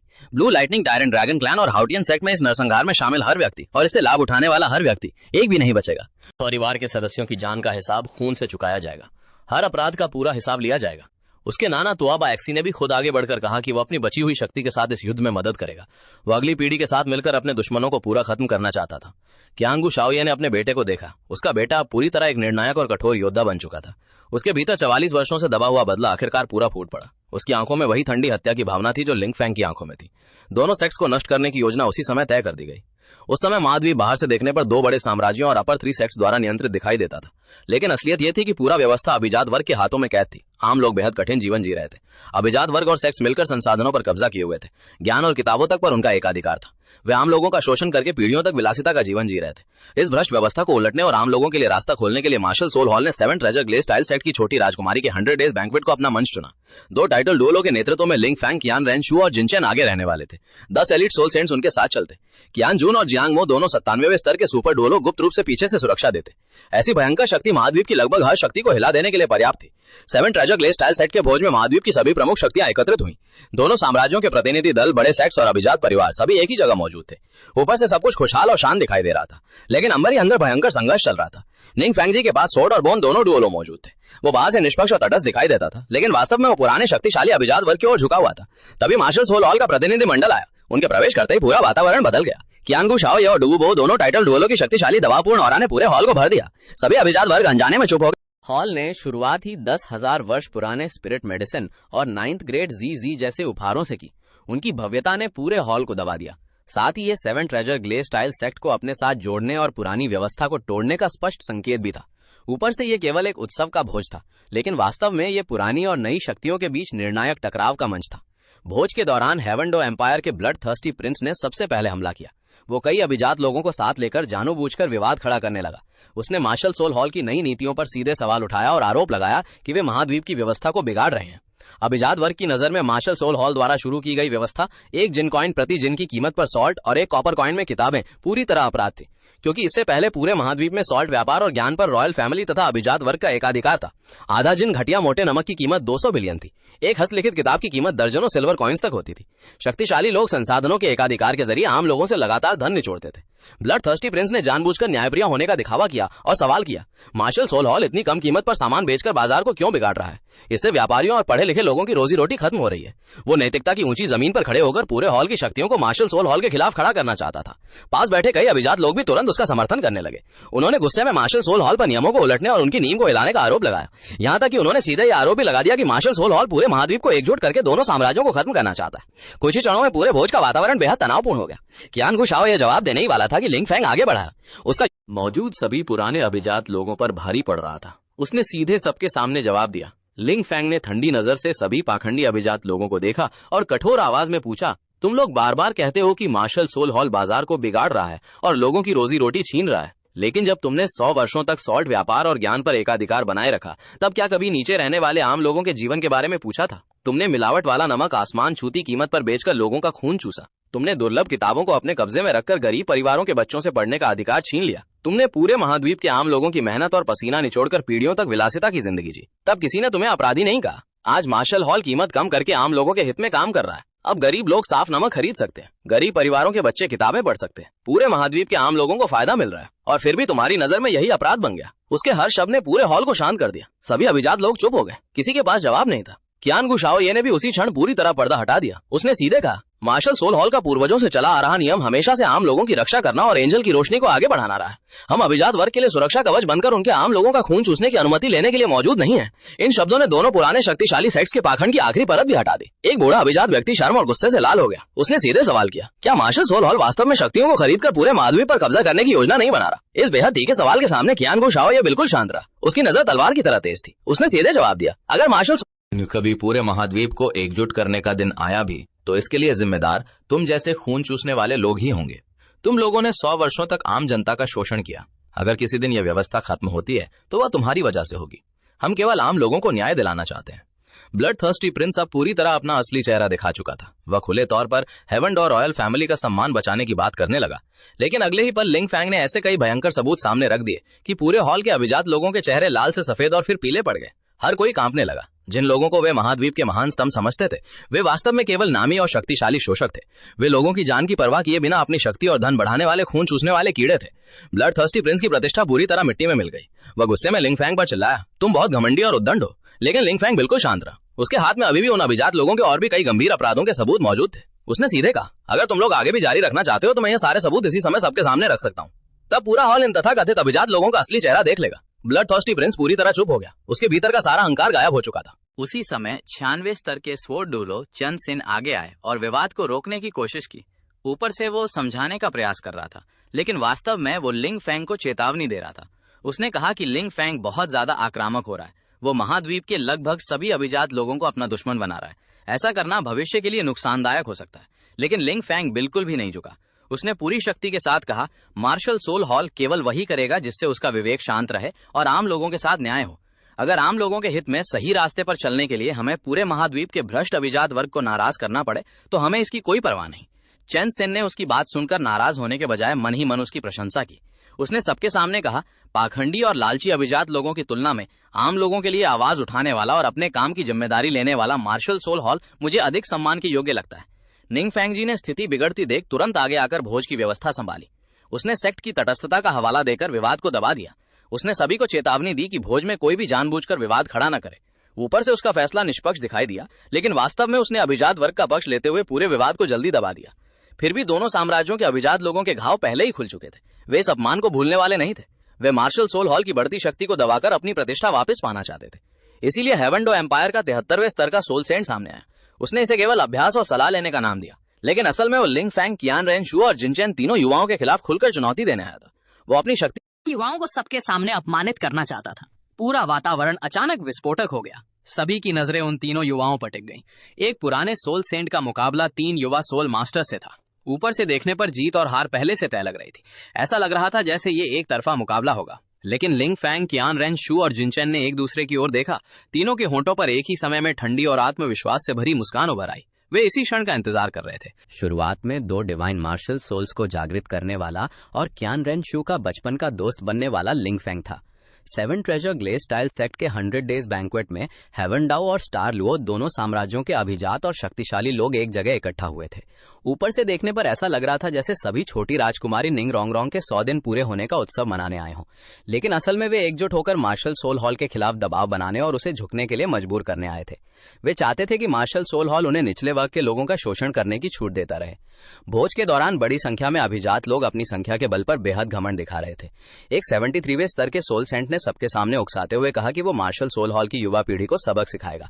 वो अभ्यास के नाम पर ताकत का इस्तेमाल करके कमजोर को दबाना और मार्शल सोल हॉल की प्रतिष्ठा को चोट पहुंचाना चाहता था। लिंग फैंग जवाब देने के लिए आगे बढ़ने ही वाला था कि एक मजबूत और स्थिर हाथ उसके कंधे पर आकर टिक गया। कियान गुशाओ ये धीरे धीरे अपनी सीट से उठ खड़ा हुआ। उसकी ठंडी नजर पूरे हॉल में घूमी। वो बेचैन अभिजात लोगों और लड़ाई के लिए तैयार हो रहे सोल मास्टर्स को देखते हुए आखिरकार सबसे ज्यादा उकसाने वाले ब्लड थर्स्टी प्रिंस पर जा टिकी। उसने शांत आवाज में कहा, अभ्यास करना है तो जल्दी किस बात की। इतना कहते ही कियान गुशाओ ने सीधे अपना मार्शल सोल एक्टिवेट कर लिया। काला डार्क पैनलॉन्ग स्टाफ हवा में प्रकट हुआ। उसके ऊपर भयंकर काले ड्रैगन की नक्काशीदार आकृति लिपटी हुई थी। उसकी लाल ड्रैगन आई से निकलने वाला दबाव पूरे हॉल को हिला रहा था। लेकिन सबसे डरावनी बात थी उसके चारों ओर तैरती हुई 9 सोल रिंग्स, 2 पीली, 2 बैंगनी, 4 काली और 1 लाल। वो चमकता हुआ 10,000 वर्ष का लाल सोल रिंग दिखाई देते ही पूरे हॉल की हवा जैसे जम गई। 95वें स्तर का टाइटल डुओलो और उसके पास 10,000 वर्ष का सोल रिंग। ऐसे शीर्ष स्तर के शक्तिशाली व्यक्ति के सामने पूरा हॉल अचानक बिल्कुल शांत हो गया। अभी सबसे ज्यादा शोर मचाने वाला 73वें स्तर का सोल सैंड तुरंत पीला पड़ गया। उसके पैर लगातार कांपने लगे, यहाँ तक कि वो सिर उठाकर कियान गुशाओ की आंखों में देखने की हिम्मत भी नहीं कर पा रहा था। आम लोगों की नजर में सोल सैंड एक अत्यंत शक्तिशाली अस्तित्व था, लेकिन 10,000 वर्ष के सोल रिंग वाले टाइटल डुओलो के सामने वो एक चींटी से ज्यादा कुछ नहीं था। दबाव अभी खत्म भी नहीं हुआ था कि उसके पास खड़े डूगू वो भी उठ खड़े हुए। उसने अपना मार्शल सोल एक्टिवेट किया। विशाल बिलिंग स्नेक एम्परर की हरी आकृति उसके पीछे प्रकट हुई। गहरी हरी जहरीली धुंध पूरे हॉल में फैल गई। उसकी कोरोजिव शक्ति इतनी भयानक थी कि हर कोई सिहर उठा। 93वें स्तर के टाइटल डुओलो की 9 सोल रिंग्स एक साथ चमक उठी। कुल 18 सोल रिंग्स एक दूसरे के सामने चमकने लगी। 2 टाइटल डुओलो की संयुक्त भयंकर दबावपूर्ण शक्ति ने पूरे हॉल को पूरी तरह दबा दिया। अभी तक शोर मचा रहे अभिजात लोग तुरंत चुप हो गए। उन्होंने अपनी गर्दनें सिकोड़ ली। हर कोई मन ही मन समझ चुका था कि उनकी अपनी शक्ति इन दोनों टाइटल डुओलो के सामने एक वार भी नहीं झेल सकती। इस पूरे विवाद का मुख्य कारण ब्लड थर्स्टी प्रिंस था। उसका चेहरा पूरी तरह नीला पड़ गया। उसके होंठ कांप रहे थे। वो एक शब्द भी जवाब नहीं दे पा रहा था। जिस सोल सैंड ने चुनौती दी थी वो शर्म से जमीन में गड़ जाना चाहता था। 10,000 वर्ष के सोल रिंग वाले टाइटल डुओलो को चुनौती देना उसके लिए सीधे मौत को बुलाना था। कियान गुशाओ ने उस सोल सैंड की ओर ऐसी नजर से देखा जैसे वो किसी छोटी चींटी को देख रहा हो। अभी जो व्यक्ति मार्शल सोल हॉल की युवा पीढ़ी को चुनौती देने की बात कर रहा था, उसका पूरा शरीर कांप रहा था। वो तुरंत घुटनों के बल गिर गया और अपनी जान की भीख मांगने लगा। उसका सारा घमंड गायब हो चुका था। कियान गुशाओ ने उसे दोबारा कोई महत्व नहीं दिया। वो ब्लड थर्स्टी प्रिंस की ओर मुड़ा और ठंडी आवाज में बोला, मैं युवाओं को अभ्यास और मुकाबला करने से नहीं रोकता, लेकिन अगर कोई इस मौके का इस्तेमाल जानबूझकर परेशानी खड़ी करने और ताकत के बल पर कमजोर को दबाने के लिए करेगा तो मुझे कोई आपत्ति नहीं कि पूरा हॉल 10,000 वर्ष के सोल रिंग की असली शक्ति देख ले। ब्लड थर्स्टी प्रिंस ने अपना गुस्सा दबाया। वो किसी तरह एक मजबूर मुस्कान लेकर माहौल शांत करने लगा। अब उसकी सारी योजना पूरी तरह विफल हो चुकी थी। कियान गुशाओ ने अपना मार्शल सोल वापस ले लिया और अपनी सीट पर बैठ गया। फिर उसने लिंग फैंग से शांत स्वर में कहा, जब कोई खुद मुकाबला करना चाहता है तो तुम भी उसके साथ थोड़ा खेल लो। याद रखना, केवल मुकाबला करना है। लिंग फैंग ने सिर हिलाया और उठ खड़ा हुआ। उसकी काया सीधी थी, उसका चेहरा पूरी तरह शांत था। उसकी नजर पूरे हॉल में घूमी। कई युवा सोल मास्टर्स के मन में अभी भी असंतोष था। उनके भीतर थोड़ी उम्मीद बाकी थी। उनकी नजर में लिंग फैंग केवल 17 या 18 साल का एक युवा था। भले ही उसकी प्रतिभा असाधारण हो, लेकिन उसकी वास्तविक शक्ति आखिर कितनी हो सकती थी? अगर वे उसे हरा देते तो दोनों साम्राज्यों और अभिजात वर्ग की खोई हुई प्रतिष्ठा वापस आ सकती थी। ब्लड थर्स्टी प्रिंस ने मौका देखते ही अपने पीछे खड़े एक शक्तिशाली व्यक्ति को आगे आने का संकेत दिया। हेवन डाओ एम्पायर उप कमांडर लियान आगे बढ़ा। उसकी शक्ति 56वें स्तर की थी। वो स्ट्रॉन्ग बेयर मार्शल सोल वाला बैटल सोल किंग था। उसका ऑरा बेहद आक्रामक था। उसने सीधे लिंग फेंग को चुनौती दी। लिंग फेंग ने देखा कि सामने वाला उसकी तुलना में 2 स्तर नीचे था। वो हल्के से मुस्कुराया और पूछा, तुम सच में मुझसे लड़ना चाहते हो? लियोन ने इसे लिंग फेंग का डर समझ लिया। उसके मन में तिरस्कार भर गया। उसने तुरंत अपना मार्शल सोल एक्टिवेट कर लिया। विशाल स्ट्रॉन्ग बेयर की आकृति उसके शरीर के पीछे उभर आए। उसकी शारीरिक शक्ति तेजी से बढ़ गई। उसने अपने पूरे सोल पावर को एक जगह केंद्रित किया और जोरदार मुक्का लिंग फेंग की ओर दे मारा। धड़ाम! भयंकर आवाज पूरे हॉल में गूंज उठी। लियोन की पूरी ताकत से मारी गई मुट्ठी स्टाफ से टकराए, लेकिन ऐसा लगा जैसे वो किसी विशाल लोहे के पहाड़ से टकरा गया। भयानक प्रतिघात उसके पूरे शरीर में फैल गया। वो सीधे पीछे की ओर उड़ गया। लगातार 7-8 कदम पीछे हटने के बाद जाकर संभल पाया। उसकी मुट्ठी फट गई, खून बहने लगा। उसकी बाहें सुन पड़ गईं। उसके शरीर की पूरी शक्ति जैसे खत्म हो गई। सिर्फ एक वार में मुकाबला खत्म हो चुका था। पूरा हॉल स्तब्ध रह गया। सभी अभिजात लोगों की आंखें फैल गईं। 56वें स्तर के सोल किंग का पूरी ताकत से किया गया हमला एक युवा ने इतनी आसानी से रोक दिया था। लिंग फेंग का चेहरा अब भी बिल्कुल शांत था। उसने हल्के स्वर में कहा, तुम मेरे प्रतिद्वंदी नहीं हो, वापस चले जाओ। लियोन का चेहरा सफेद पड़ चुका था। उसके भीतर अपमान और शर्म दोनों थे, लेकिन उसके पास जवाब देने के लिए कुछ नहीं था। वो चुपचाप वापस चला गया। अब पूरे हॉल के शक्तिशाली लोग ये युवा साधारण सोल किंग नहीं था। उसकी वास्तविक शक्ति बेहद गहरी थी। ब्लडथर्स्टी प्रिंस अभी भी हार मानने को तैयार नहीं था। उसने चुपचाप अपने पास मौजूद सोल डुओलो से पूछा कि क्या कोई और उच्च स्तर का योद्धा भेजकर मुकाबला पलटा जा सकता है, लेकिन उस सोल डुओलो ने सीधे कहा, साधारण सोल किंग उसके सामने बिल्कुल भी टिक नहीं सकता। केवल सोल एम्परर के स्तर का व्यक्ति ही उसके खिलाफ जीतने की संभावना रखता है। लेकिन सोल एम्परर किसी भी शक्ति का महत्वपूर्ण स्तंभ होता है। अगर वो किसी युवा से हार गया तो प्रतिष्ठा पूरी तरह खत्म हो जाएगी, और अगर उसने जीत भी लिया तो सभी कहेंगे कि उसने अपनी उम्र और शक्ति का फायदा उठाकर एक युवा को दबाया। इसलिए कोई भी आगे आने की हिम्मत नहीं कर पाया। अब पूरे हॉल में कोई लिंग फेंग को चुनौती देने की हिम्मत नहीं कर रहा था। लिंग फेंग धीरे धीरे हॉल के बीचों बीच पहुंचा। उसकी तेज नजर पूरे हॉल के उन पाखंडी अभिजात लोगों पर घूमी। फिर उसने सबके सामने उनके असली चेहरे का पर्दा फाड़ दिया। उसकी आवाज पूरे हॉल में गूंज उठी, आज आप सभी 7 ट्रेजर ग्लेस टाइल सेक्ट में एकत्र हुए हैं। नाम के लिए यह एक उत्सव है, लेकिन असल में आप लोग मार्शल सोल हॉल को निशाना बनाने और उस पर दबाव डालने के लिए यहाँ इकट्ठा हुए हैं। आप लोगों को हमारी सस्ती सॉल्ट और सस्ती शुरुआती किताबों की व्यवस्था से परेशानी है। आप पूरी ताकत से इसका विरोध कर रहे हैं। आखिर क्यों? क्योंकि आपको डर है कि इससे आपका एकाधिकार टूट जाएगा। आप चाहते हैं कि आम लोग पीढ़ियों तक आपकी गुलामी करते रहे। उसके शब्द सीधे सबके दिल पर लगे। पूरा हॉल शांत हो गया। सभी अभिजात लोगों के चेहरे शर्म से लाल हो गए, लेकिन किसी के पास जवाब नहीं था, क्योंकि लिंग फेंग ने जो कहा था वो वही सच्चाई थी जिसे वे वर्षों से छिपाते आए थे। लिंग फेंग ने आगे कहा, मार्शल सोल हॉल ने कभी किसी को जानबूझकर निशाना नहीं बनाया। हम सॉल्ट और आयरन को आम लोगों तक पहुंचाते हैं। हमारा उद्देश्य केवल इतना है कि नीचे रहने वाले आम लोग बेहतर जीवन जी सकें।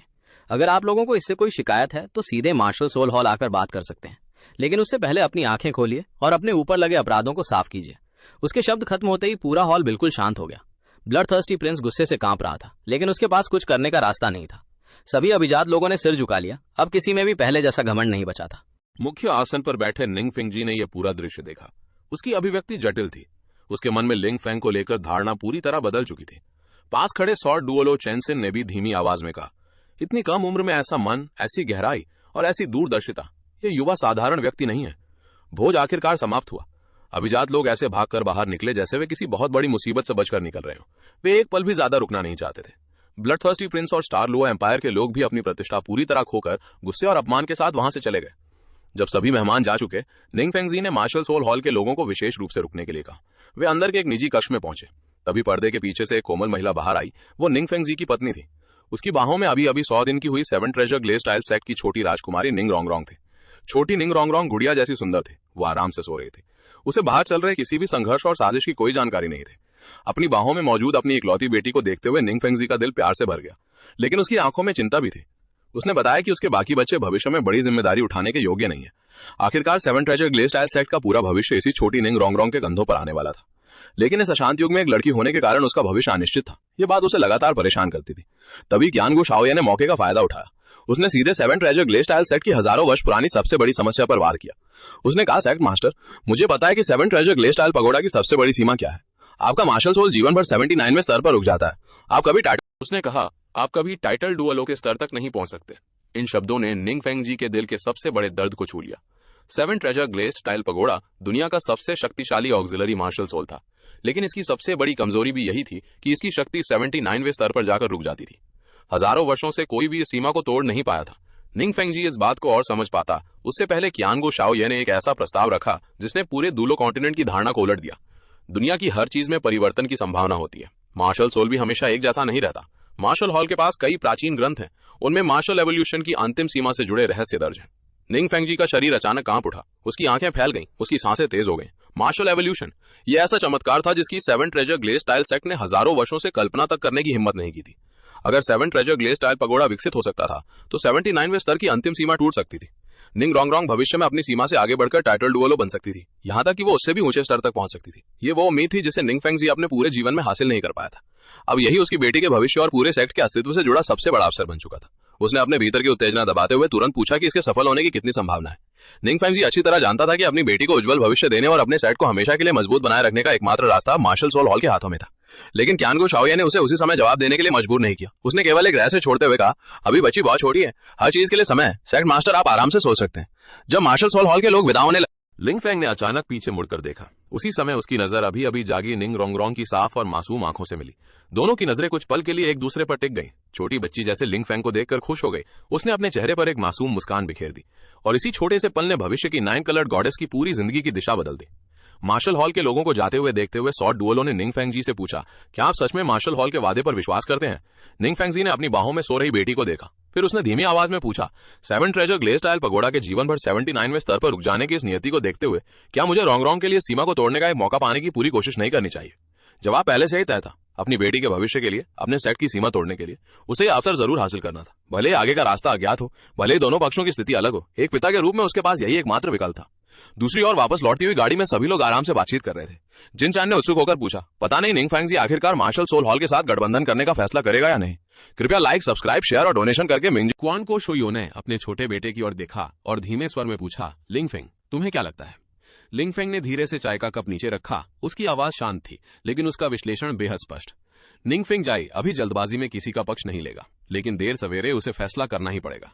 चाप बाल गुली लीटा की सबसे बड़ी कमजोरी सदियों से चाप बाल गुली जोंग के हर सेक्ट मास्टर की सबसे बड़ी समस्या रही है। निंग फेंग जाई अभी जवान है, उसके पास इंतजार करने का समय है, लेकिन अब उसकी बेटी निंग रोंगरोंग पैदा हो चुकी है। एक पिता के तौर पर वो अपनी बेटी का भविष्य सुरक्षित करना चाहेगा, और जितना ज्यादा कोई व्यक्ति बुद्धिमान होता है उतना ही वो जानता है कि असली चीज क्या है और किस चीज का त्याग किया जा सकता है। चाप बाल गुली जोंग के पास धन था, प्रतिष्ठा थी, पूरे महाद्वीप में फैले संबंध थे, लेकिन उनके पास एक चीज नहीं थी, अपनी मार्शल सोल की सीमा तोड़ने का अवसर। दोनों एम्पायर ये अवसर नहीं दे सकते थे। हाओतियान जोंग नहीं दे सकता था, लान दियान बावांग लोंगजोंग भी नहीं। पूरे महाद्वीप में अगर कोई इस हजारों साल पुराने बंधन को तोड़ सकता था तो वो सिर्फ वुहान डन। दुगु बो की आंखों में तुरंत रुचि दिखाई दी। अगर ऐसा है तो कुछ ही दिनों में वो गौरवशाली लोग जरूर फूलों की तरह फैलेंगे। चाप बाल गुली जोंग पर दबाव बढ़ेगा, एम्पायर अपनी तरफ खींचेगा, छोटे सेक्ट्स तमाशा देखते रहेंगे। उस समय निंग फेंग जाई के पास आखिर कितने रास्ते बचेंगे? लिंग फेंग ने बिना हिचक जवाब दिया, 3। एम्पायर के साथ जाना, पूरी तरह न्यूट्रल रहना, या फिर हमारे साथ खड़ा होना। एम्पायर के साथ गया तो उसके पास हमारी दी हुई मार्शल सोल एवोल्यूशन की संभावना कभी नहीं होगी। न्यूट्रल रहा तो दोनों पक्ष उस पर शक करेंगे, और असली न्यूट्रलिटी हमेशा ताकत पर निर्भर करती है। चाप बाल गुली जोंग के पास 295G टाइटल दुओ जरूर हैं, लेकिन लंबे समय तक बदलते हुए महाद्वीप की शक्ति के सामने सिर्फ इतनी शक्ति काफी नहीं होगी। क्वान को शोयो ने तुरंत पूछा, तो तुम्हारा समाधान क्या है? लिंग फेंग ने केवल एक शब्द कहा, इंतजार। सब लोग एक पल के लिए शांत हो गए। क्वान रेंचुए ने भी हैरानी से पूछा, हम खुद दबाव क्यों नहीं बनाते?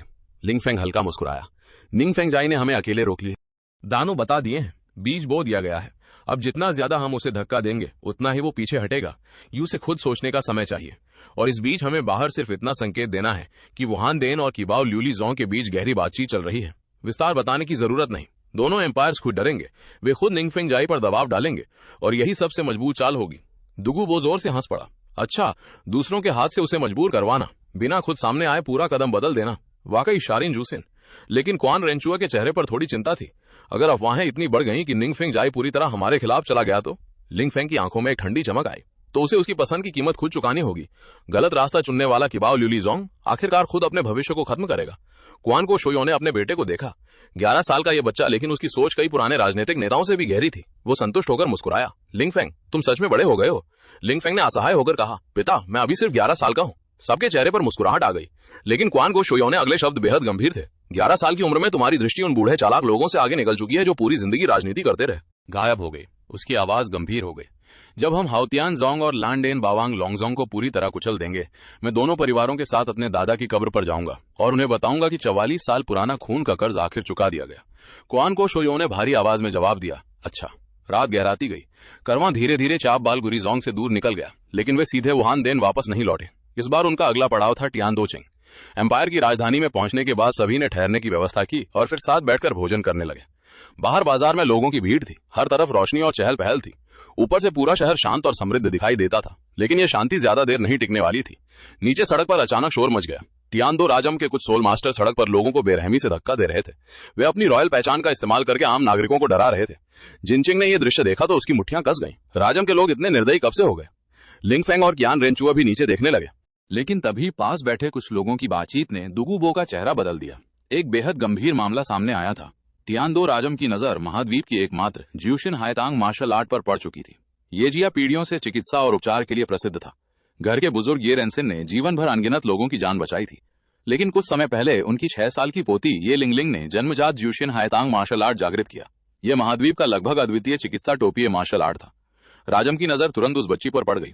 उन्होंने नाम दिया राजकीय चिकित्सक, लेकिन असली उद्देश्य था पूरे ये जिया को हमेशा के लिए राजम के नियंत्रण में रखना। ये रेंसिन ने साफ मना कर दिया। वो अपनी पोती को राज संसार की निजी चिकित्सा मशीन नहीं बनाना चाहते थे। लेकिन एक आम परिवार राज संसार के सामने कितना विरोध कर सकता था? अगले ही दिन ये जिया चिकित्सालय सील कर दिया गया। उन पर झूठे आरोप लगाए गए। पूरे परिवार को नजरबंद कर दिया गया और राजसंघ ने धमकी दी, अगर भागने की कोशिश की तो ये जिया से जुड़े सभी रिश्तेदारों और उन लोगों को भी नहीं छोड़ा जाएगा जिन्हें ये जिया ने कभी मदद की है। एक जीवन भर दूसरों को बचाने वाला पुराना वैद्य आखिरकार अपनी ही पोती को बचाने में असहाय हो गया। ये सुनते ही दुगुबो अचानक खड़ा हो गया। उसकी आवाज भारी थी। इस आदमी ने मेरी जान बचाई थी। 20 साल पहले मैं एक ऐसे जहर की चपेट में था जिसे कोई ठीक नहीं कर सकता था। उसने अपने ज्यूशिन हायतांग मार्शल आर्ट से मुझे मौत के मुंह से वापस खींच लिया। मैं उस एहसान को नहीं भूल सकता। क्वांगो शोयो ने तुरंत लिंगफेंग की ओर देखा। लिंगफेंग ने बिना किसी झिझक सिर हिला दिया। बचाना चाहिए। फिर उसने शांत स्वर में कारण समझाया। ज्यूशिन हायतांग पूरे महाद्वीप में लगभग यूनिक है। अगर ये शक्ति राज संसार के हाथ में रही तो इसका इस्तेमाल केवल गरीबों की जान बचाने में होगा। लेकिन अगर इसे वुहान देन संरक्षण मिले तो यह हजारों सामान्य लोगों और सोल मास्टर्स की जिंदगी बदल सकती है। हमने वैसे भी महाद्वीप के अधिकांश पुराने गरीबों को नाराज कर दिया है। एक और राज संसार को नाराज करने से क्या फर्क पड़ेगा? इसके बदले हम एक टोपीय चिकित्सीय प्रतिभा को बचाएंगे और दुगुबो का 20 साल पुराना एहसान भी चुका देंगे। ये सौदा हमारे लिए नुकसान नहीं है।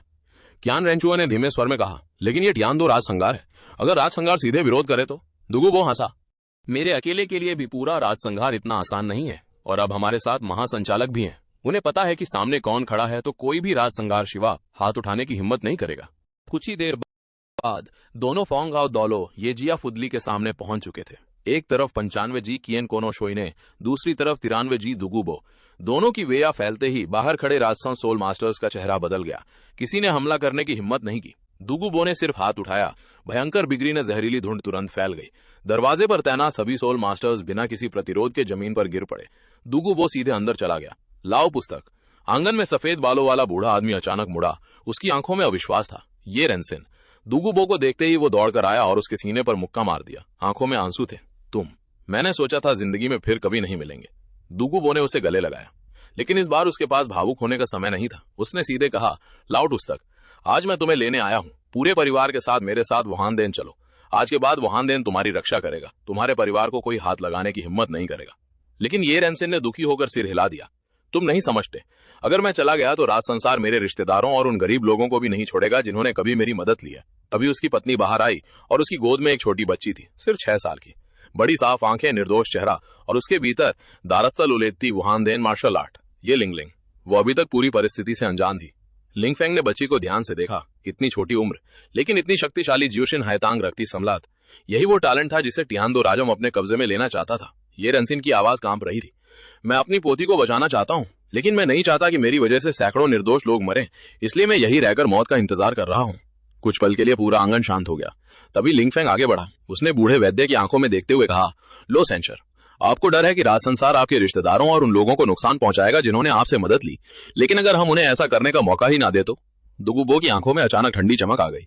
उसने तुरंत समझ लिया कि लिंगफेंग क्या सोच रहा है। अगले ही क्षण उसकी आवाज पूरी फुदली में गूंज उठी। टियान-दो राजम अगर येजिया को छूने की कोशिश करेगा तो मैं ये पूरी राजशहर उलट दूंगा। कियांगो शोयो ने भी आगे बढ़ा। उसने अपनी गंभीर शपथ की गूंज पूरे आकाश में फैल गई। मैं मार्शल सोल हॉल का ग्रेट एल्डर कियान गू डोंगशियो आज यहाँ शपथ लेता हूँ। ये परिवार अगर मेरे मार्शल सोल हॉल में शामिल होता है तो वो मार्शल सोल हॉल का प्रत्यक्ष परिवार होगा। जो भी ये परिवार को नुकसान पहुंचाएगा वो पूरे मार्शल सोल हॉल का दुश्मन होगा। 2 टाइटल दुलुओं की सर्वोच्च स्तर की सुरक्षा ने शाही परिवार के बुरे इरादों वाले आखिरी सहारे को भी पूरी तरह चकनाचूर कर दिया। ये परिवार की मुखिया तुरंत जमीन पर घुटनों के बल बैठ गई और भावुक होकर रो पड़ी। उसे लगा कि वो आखिर ऐसी महान सुरक्षा पाने के योग्य कैसे हो सकती है। डुगुबो ने तुरंत उसे उठाया और कहा, पुरानी दोस्त, खुद को इतना छोटा मत समझो। 20 साल की दोस्ती का एहसान आज पूरा चुका रहा हूं। मासूम और भोली ये लिंगलिंग को सभी के सामने लाया गया। सामने खड़े शक्तिशाली लोगों की भयंकर औरा के बावजूद उसे बिल्कुल डर नहीं लगा। वो आज्ञाकारी ढंग से हाथ हिलाकर सभी को नमस्ते करने लगी। उसकी मीठी और साफ आवाज ने लोगों के दिल को जैसे सुकून दे दिया। हमेशा निर्दयी और जहरीले स्वभाव वाले डुगू बो ने भी उस मासूम और नेक लड़की को देखते हुए अपनी आंखों में दुर्लभ दयालु मुस्कान दिखा दी।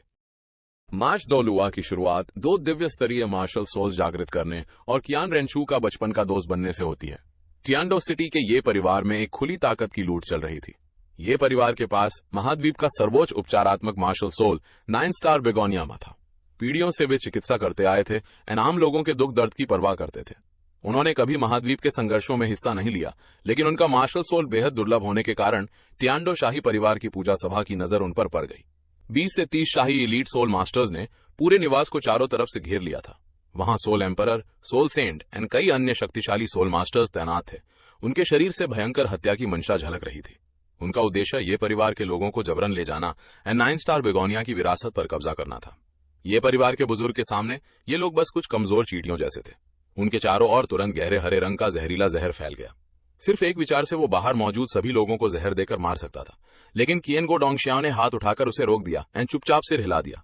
इन लोगों से निपटने के लिए किसी को भी सामने आने की जरूरत नहीं थी। इन बेकार लोगों को संभालने के लिए एक टाइटल दुओ की जरूरत नहीं थी। लिंग फेंग एंड उसके 2 साथी ही पूरे मैदान को दबाने एंड स्थिति संभालने के लिए पर्याप्त थे। लिंग फेंग कियान रेंचुओ को साथ लेकर स्थिर कदमों से आगे बढ़ा। उसने हाथ उठाकर आंगन का दरवाजा खोल दिया। सामने बड़ी संख्या में आक्रामक शाही सोल मास्टर्स खड़े थे। सबसे आगे खड़ा शानदार कपड़े पहने शाही अधिकारी जब बाहर आया तो उसने देखा कि सामने केवल 3 कम उम्र के बच्चे खड़े हैं। उसके चेहरे पर तुरंत तिरस्कार आ गया। उसने जोर से चिल्लाते हुए उन्हें आदेश दिया कि तुरंत ये परिवार के सभी लोगों को सौंप दें, वरना वे सभी को घेर कर पूरी तरह खत्म कर देंगे। उसकी बात पूरी भी नहीं हुई थी कि गुस्सैल स्वभाव वाला लिंग फेंग भड़क उठा। उसने एक शब्द भी बर्बाद नहीं किया एंड सीधे एक भयंकर मुक्का दे मारा। चमकदार गोल्डन ड्रैगन क्रोकोडाइल की आकृति अचानक फट पड़ी। बेहद बादो शक्ति पूरे मैदान में फैल गई। वो घमंडी शाही अधिकारी अपना मार्शल सोल बुलाने तक का टाइम नहीं पा सका। भारी मुक्का सीधे उसके शरीर पर पड़ा एंड वो पीछे मौजूद 7-8 सोल मास्टर्स को भी लगातार गिराता हुआ दूर जा गिरा। जमीन पर गिरने के बाद वो गंभीर रूप से घायल होकर खून थूकने लगा एंड पूरी तरह अपनी लड़ने की क्षमता खो बैठा। पूरे मैदान तुरंत शांत हो गया। सभी शाही सोल मास्टर्स के दिलों में डर समा गया। कोई भी आगे बढ़ने की हिम्मत नहीं कर रहा था। किसी ने सोचा भी नहीं था कि इतनी कम उम्र के इन युवाओं के पास इतनी भयानक दबाने वाली शक्ति होगी। लिंग फेंग धीरे धीरे आगे बढ़ा एंड जमीन पर पड़े विरोधी को ऊपर से देखते हुए शांत भाव से बोला। उसकी आवाज शांत थी, लेकिन उसमें ऐसी बादो वेयता थी जो सीधे लोगों के दिल में उतर रही थी। वापस जाकर अपने टियानडो राजसंघ को बता देना कि ये परिवार को मार्शल हॉल ने अपने संरक्षण में ले लिया है। अगर कोई असंतोष है तो वह खुद मार्शल सिटी आकर मुझसे बात करने दो। सिर्फ इतना कहने से ही सभी शाही सोल मास्टर्स का बचा हुआ साहस भी टूट गया। लिंग फेंग मुड़ा एंड सभी लोगों को लेकर वापस आंगन में चला गया। आंगन का दरवाजा जोर से बंद हो गया एंड उन शर्मिंदा आक्रमणकारियों को पूरी तरह बाहर रोक दिया। काफी देर बाद बचे हुए सोल मास्टर्स ने ही हिम्मत करके घायल शाही अधिकारी से धीरे से पूछा। वह अधिकारी मुश्किल से उठ खड़ा हुआ। उसकी छाती में तेज दर्द हो रहा था एंड उसका चेहरा बेहद गंभीर था। उसके मन में अब सिर्फ आशंका थी। उसे लगा कि आंगन के अंदर कोई टाइटल दुओ छुपा हुआ है। उनका यह हमला पूरी तरह खुद को अपमानित करवाने जैसा था। वे मार्शल हॉल की शक्ति का सामना करने में बिल्कुल सक्षम नहीं थे। आखिरकार उसने दांत बींचकर सभी को पीछे हटने का आदेश दिया एंड रातों रात राजधानी लौटकर सारी बात शाही परिवार को बताने का फैसला किया। आंगन के अंदर ये परिवार के सभी लोग ये सब देखकर भावुक हो गए। उनकी आंखों में आंसू थे एंड उनके दिल में गहरा आभार था। ये परिवार पीढ़ियों से नेक और शांति प्रिय रहा था। उन्होंने कभी किसी को नहीं छेड़ा था। फिर भी शाही परिवार की नजर उन पर पड़ गई एंड उन्हें इस तरह की विपत्ति झेलनी पड़ी। मुसीबत के समय केवल मार्शल हॉल ही उनके सामने खड़ा हुआ एंड उन्हें विनाशकारी संकट से बचाया। 6 साल की ये लिंगलिंग अभी इंसानी दुनिया की बुराइयों को समझने के लिए बहुत छोटी थी। वो सिर्फ इतना जानती थी कि सामने खड़े इस बड़े भाई ने उसे बचाया है। उसकी साफ आंखें चांद की तरह मुड़ गईं एंड उसके चेहरे पर एक प्यारी मासूम मुस्कुराहट आ गई। उसने सच्चे दिल से लिंग फेंग को धन्यवाद दिया। लिंग फेंग ने इस लड़की को देखा। उसके सर्वोच्च स्तर के 9 स्टार बेगोनिया मार्शल सोल वाली उस छोटी लड़की को देखकर लिंग फेंग के मन में सब कुछ साफ था। पिछले जीवन में उसका भाग्य उसके हाथ में नहीं था और उसकी किस्मत बेहद कठिन थी, लेकिन इस जीवन में मार्शल सोल हॉल की सुरक्षा और डुगू बो की मदद से उसका भाग्य पूरी तरह बदलने वाला था। वो अंततः मार्शल सोल हॉल की सबसे महत्वपूर्ण उपचारात्मक शक्ति बनेगी। क्यान गू डोंगशियो ने तुरंत ये परिवार के सभी लोगों से सामान तैयार करने को कहा और उन्हें तुरंत टियानडू जैसी विवादों से भरी जगह छोड़कर मार्शल सोल सिटी में बसने के लिए कहा। आधे घंटे बाद सभी लोग रात में ही निकल पड़े। गाड़ी सुबह होने से पहले शहर से बाहर निकल गई और आखिरकार ट्यांगू शाही परिवार के दबाव और परेशानियों से पूरी तरह मुक्त हो गई। रास्ते में ये लिंगलिंग ने उत्सुकता से पूछा कि वे कहां जा रहे हैं। डुगू बो ने शायद ही कभी अपनी ताकत को इस तरह नियंत्रित किया था। उसने चेहरे पर दयालु मुस्कान लाकर उसे बताया कि वे ऐसी सुरक्षित और गर्म जगह जा रहे हैं जहां उसके हमउम्र बहुत सारे साथी होंगे। उस छोटी लड़की के चेहरे पर भरी उम्मीद को देखकर लिंग फेंग के मन में पूरा विश्वास था कि 9 स्टार बेगोनिया की यह सर्वोच्च शक्ति अब पूरी तरह मार्शल सोल हॉल के हाथों में आ चुकी है। 3 दिन बाद सभी लोग सफलतापूर्वक मार्शल सिटी पहुंच गए। गाड़ी के शहर में प्रवेश करते ही क्योखंग दीद के एक अधिकारी ने तुरंत आगे बढ़कर झुककर उनका स्वागत किया और क्योखंग क्यानचुंजी का आदेश सुनाया। सभी लोगों को तुरंत क्योखंग दीद की सभा में जाने के लिए कहा गया। इस बार क्योखंग दीद की सभा में अभूतपूर्व व्यवस्था थी। युएग वान और ग्यूई में दोनों बड़े एल्डर भी वहां मौजूद थे। कई टाइटल दुलुओ एक साथ सभा में इकट्ठा थे। उनकी शक्तिशाली ऑरा पूरे महल को दबा रही थी। स्पष्ट था कि आज कोई बहुत बड़ा फैसला घोषित किया जाने वाला था। क्योखंग चुंजी ने सभा शुरू करते हुए सीधे कहा, आज हम मार्शल हॉल की अगली पीढ़ी के उत्तराधिकारी का फैसला करेंगे। कई वर्षों से मार्शल हॉल की शक्ति लगातार बढ़ रही थी और उसकी नींव बेहद मजबूत हो चुकी थी, लेकिन अभी तक कोई उत्तराधिकारी तय नहीं किया गया था। अब मार्शल हॉल की स्थिति पूरी तरह मजबूत हो चुकी थी, इसलिए भविष्य की व्यवस्था के लिए उत्तराधिकारी तय करना बेहद जरूरी था। सबसे पहले क्योखंग चुंजी ने क्यान रेंजू की प्रतिभा की चर्चा की। 11 साल की क्यान रेंजू पहले ही 53वें स्तर की सोल किंग बन चुकी थी। 6 साल की उम्र में उसने मार्शल सोल जागृत किया था और जन्म से ही 20वीं स्तर की पूर्ण सोल पावर हासिल की थी। उसकी प्रतिभा प्राचीन और आधुनिक समय में सर्वोच्च थी और हजारों वर्षों में भी ऐसी प्रतिभा मिलना बेहद दुर्लभ था। लेकिन जब लिंग फेंग की प्रतिभा की बात आई तो वो और भी अधिक असाधारण थी। वो भी केवल 10 साल की उम्र में अपनी पीढ़ी के सभी प्रतिभाशाली युवाओं को पीछे छोड़ चुका था। और सबसे महत्वपूर्ण बात यह थी कि लिंग फेंग केवल असाधारण प्रतिभा वाला व्यक्ति नहीं था, वो मार्शल सोल हॉल के उदय का सबसे बड़ा कौंचन भी था। उसने कागज बनाने की तकनीक, छपाई की तकनीक, कृषि खाद और एक के बाद एक कई जनहितकारी सुधार शुरू किए। इन सभी बदलावों ने पूरे महाद्वीप के लाखों आम लोगों को मार्शल सोल हॉल से जोड़ दिया। इससे मार्शल हॉल की जनता के बीच प्रतिष्ठा और उसकी वास्तविक शक्ति दोनों तेजी से बढ़ी। लिंग फेंग का योगदान बेहद महत्वपूर्ण था। इसके बाद क्योखंग चुंजी ने सभी के सामने एक बड़ा फैसला घोषित किया। मार्शल हॉल में सेंट चाइल्ड और सेंटेस के पद स्थापित किए जाएंगे। क्यानगु लिंग फेंग को मार्शल हॉल का सेंट चाइल्ड बनाया जाएगा। क्यान रेंचू को मार्शल हॉल की सेंटेस बनाया जाएगा। दोनों मिलकर मार्शल हॉल के भविष्य के उत्तराधिकारी बनेंगे। वयस्क होने के बाद दोनों का आधिकारिक रूप से अभिषेक और पद ग्रहण कराया जाएगा। यह फैसला सुनाए जाने के बाद सभा में किसी ने भी विरोध नहीं किया। सभी शीर्ष शक्तिशाली लोगों ने एक स्वर में इसका समर्थन किया। गोल्डन क्रोकोडाइल डुलुओ ने सबसे पहले अपनी सहमति जताई। उसने सीधे कहा कि लिंग फेंग की मानसिक शक्ति, प्रतिभा और साधन इस युग में सर्वोच्च स्तर के हैं। अगर लिंग फेंग क्यान रेंजू की सहायता करे तो मार्शल हॉल निश्चित रूप से लंबे समय तक समृद्ध रहेगा। जिन चैन भी पूरे मन से सहमत था। उसने कहा कि अगर लिंग फेंग ना होता तो उसके दादा कभी सुप्रीम डुलुओ के स्तर तक नहीं पहुंच पाते और उसका अपना मार्शल सोल भी सर्वोच्च गोल्डन ड्रैगन क्रोकोडाइल में विकसित नहीं हो पाता। क्यानजुन डुलुओ, जामो डुलुओ और अन्य सभी कुफंग ने भी अपना समर्थन दिया। ग्यू डुलुओ ने चुपचाप समर्थन किया। डुगुबो तो चेहरे पर गर्व भरी मुस्कान लिए बैठा था। उसे अपने लोगों को पहचानने की क्षमता पर पूरा विश्वास था। क्यांगू डोंगशियो ने जानबूझकर विनम्रता दिखाते हुए पहले मना करने की कोशिश की। अतीत में स्नेक बैटल और 7 ट्रेजर ग्ले स्टाइल क्लैन के बीच हुई घटना में उसने अकेले ही विरोध की सारी आवाजों को रोक दिया था। उसकी वो हिम्मत और साहस किसी से कम नहीं था। क्योखंग चुंजी ने उसी समय दोनों से पूछा कि क्या वे ये बड़ी जिम्मेदारी स्वीकार करने के लिए तैयार हैं। लिंग फेंग सीधा खड़ा हुआ। उसने ना तो घमंड दिखाया और ना ही झिझका। उसने शांत भाव से सेंट चाइल्ड का पद स्वीकार कर लिया और कहा कि वो अपनी पूरी शक्ति से मार्शल हॉल की रक्षा करेगा। क्यान रेंचू भी आगे बढ़ी और लिंग फेंग के साथ कंधे से कंधा मिलाकर खड़ी हो गई। उसकी आंखों में दृढ़ता थी। उसने शपथ ली कि वो लिंग फेंग के साथ मिलकर मार्शल हॉल की स्थिरता और पूरे महाद्वीप की रक्षा करेगी। दोनों युवा एक साथ खड़े थे। उनकी असाधारण प्रतिभा और व्यक्तित्व से भविष्य के 2 महान शासकों की छवि साफ दिखाई दे रही थी। सभा में मौजूद सभी शक्तिशाली लोग एक साथ खड़े हो गए। उन्होंने झुककर प्रणाम किया और एक स्वर में कहा, सेंट चाइल्ड और सेंटेस को बधाई। इस तरह सभा में यह फैसला पूरी तरह तय हो गया। लेकिन अब स्थिति पूरी तरह बदल चुकी थी। टैंग चैन गायब था। क्लियर स्काई क्लैन ने अपने द्वार बंद कर लिए थे। Blue lightning tyrant dragon clan अकेला संघर्ष कर रहा था। 7 ट्रेजर ग्ले स्टाइल क्लैन तटस्थ था। बाकी 4 छोटे क्लैन कोई बड़ा खतरा नहीं थे। इसके विपरीत मार्शल हॉल के पास 2 लेवल 99 सुप्रीम डुलुओ और 12 टाइटल डुलुओ मौजूद थे। उसकी युद्ध शक्ति पूरे महाद्वीप में सबसे मजबूत थी। अब मार्शल हॉल को छिपने या सहने की कोई जरूरत नहीं थी। अब से मार्शल सोल हॉल चुप नहीं रहेगा। वो पूरे महाद्वीप को यह दिखाने वाला था कि असली महाद्वीपीय शासक कौन है। सभी शक्तियों को डराने और क्यान शुंजी ने फैसला किया कि लिंग फेंग और क्यान रेंशू की असाधारण प्रतिभा के साथ साथ मार्शल सोल हॉल द्वारा किए जा रहे सभी जनहित कार्यों को भी सार्वजनिक किया जाए। पूरे महाद्वीप को पता चलना चाहिए कि मार्शल सोल हॉल की ये जोड़ी कितनी असाधारण है।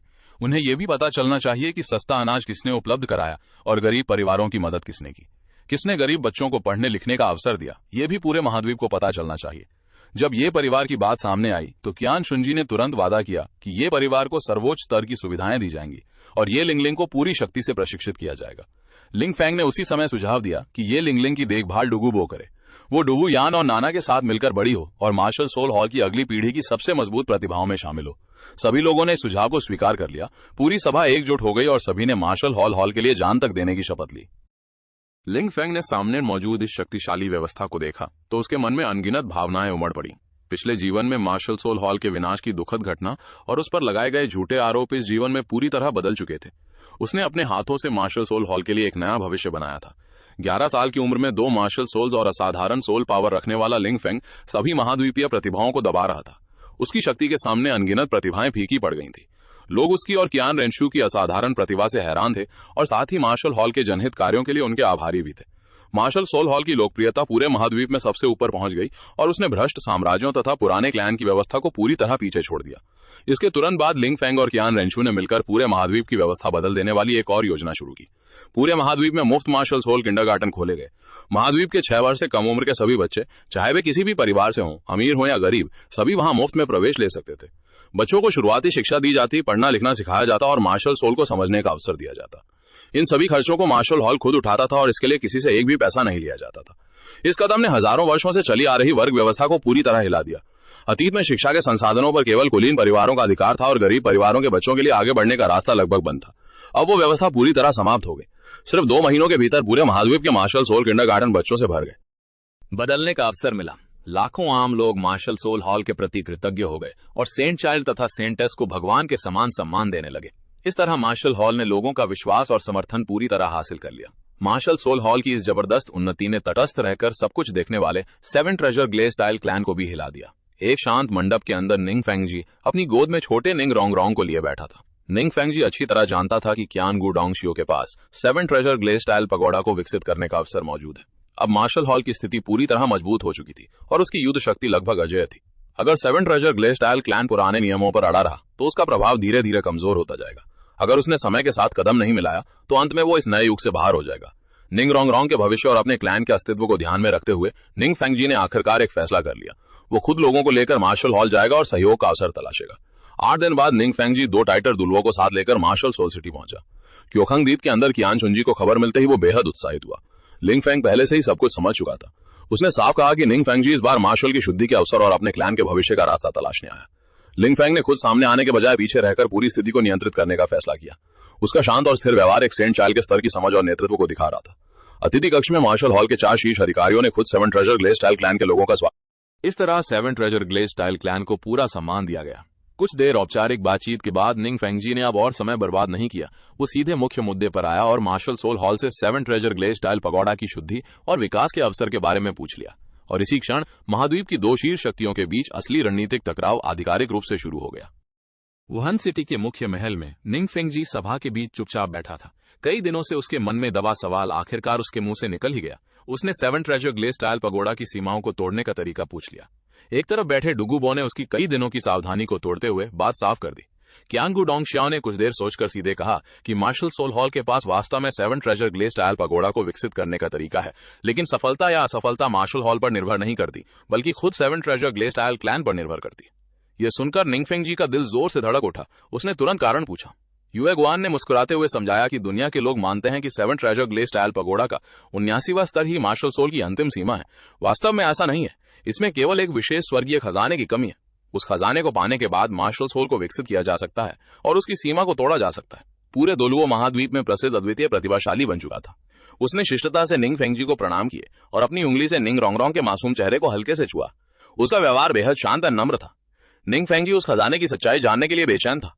निंग फेंग ने सीधे कहा कि यह वस्तु प्राचीन समय से ही महाद्वीप में मौजूद है एंड फिलहाल केवल मार्शल हॉल के पास ही है। इसके बाद उसने सीधे मुद्दे पर प्रहार किया। क्या तुम इस खजाने को अपनी बेटी के लिए मांग रहे हो? अवसर मांगने और किसी गठबंधन का हिस्सा बनने में आखिर अंतर क्या है?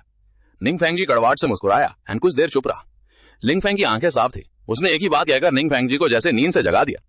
गठबंधन लाभों का आदान प्रदान होता है, लेकिन पिता के रूप में अपनी बेटी के भाग्य को बदलना कुछ और है।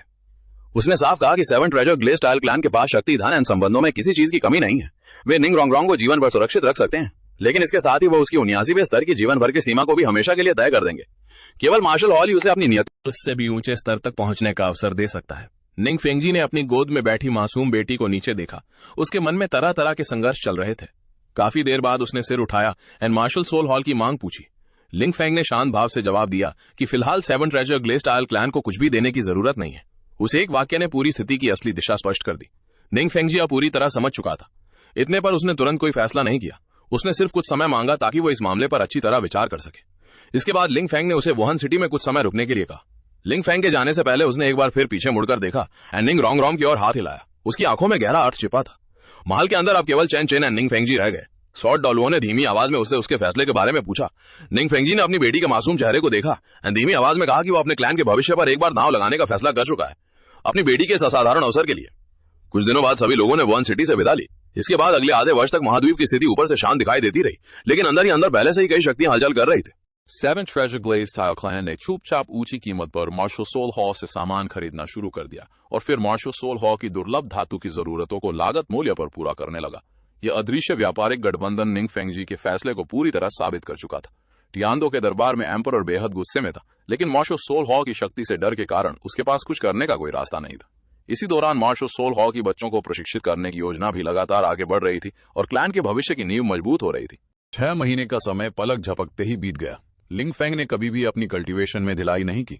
लंबे समय तक 10,000 साल पुराने गोल्डन ड्रैगन को पोषण देने एंड इमॉर्टल हर्ब की बची हुई औषधीय शक्ति के कारण उसकी सोल पावर लगातार बढ़ती रही एंड वो सफलतापूर्वक 59वें स्तर की अंतिम सीमा को तोड़ने के करीब पहुंच गया। कियानगू परिवार के कल्टीवेशन रूम में लिंग फेंग पालथी मारकर बैठा था। उसके पूरे शरीर के चारों ओर सोल पावर लगातार घूम रही थी एंड बेहद सघन हो चुकी थी। उसके नींव सामान्य ब्रॉन्ज स्तर के सोल मास्टर से कहीं अधिक मजबूत थी। उसका विशेष शरीर आइस एंड फायर दोनों से अप्रभावित था, जिसके कारण वो सामान्य लोगों की तुलना में कई गुना तेजी से ऊर्जा को अवशोषित कर सकता था।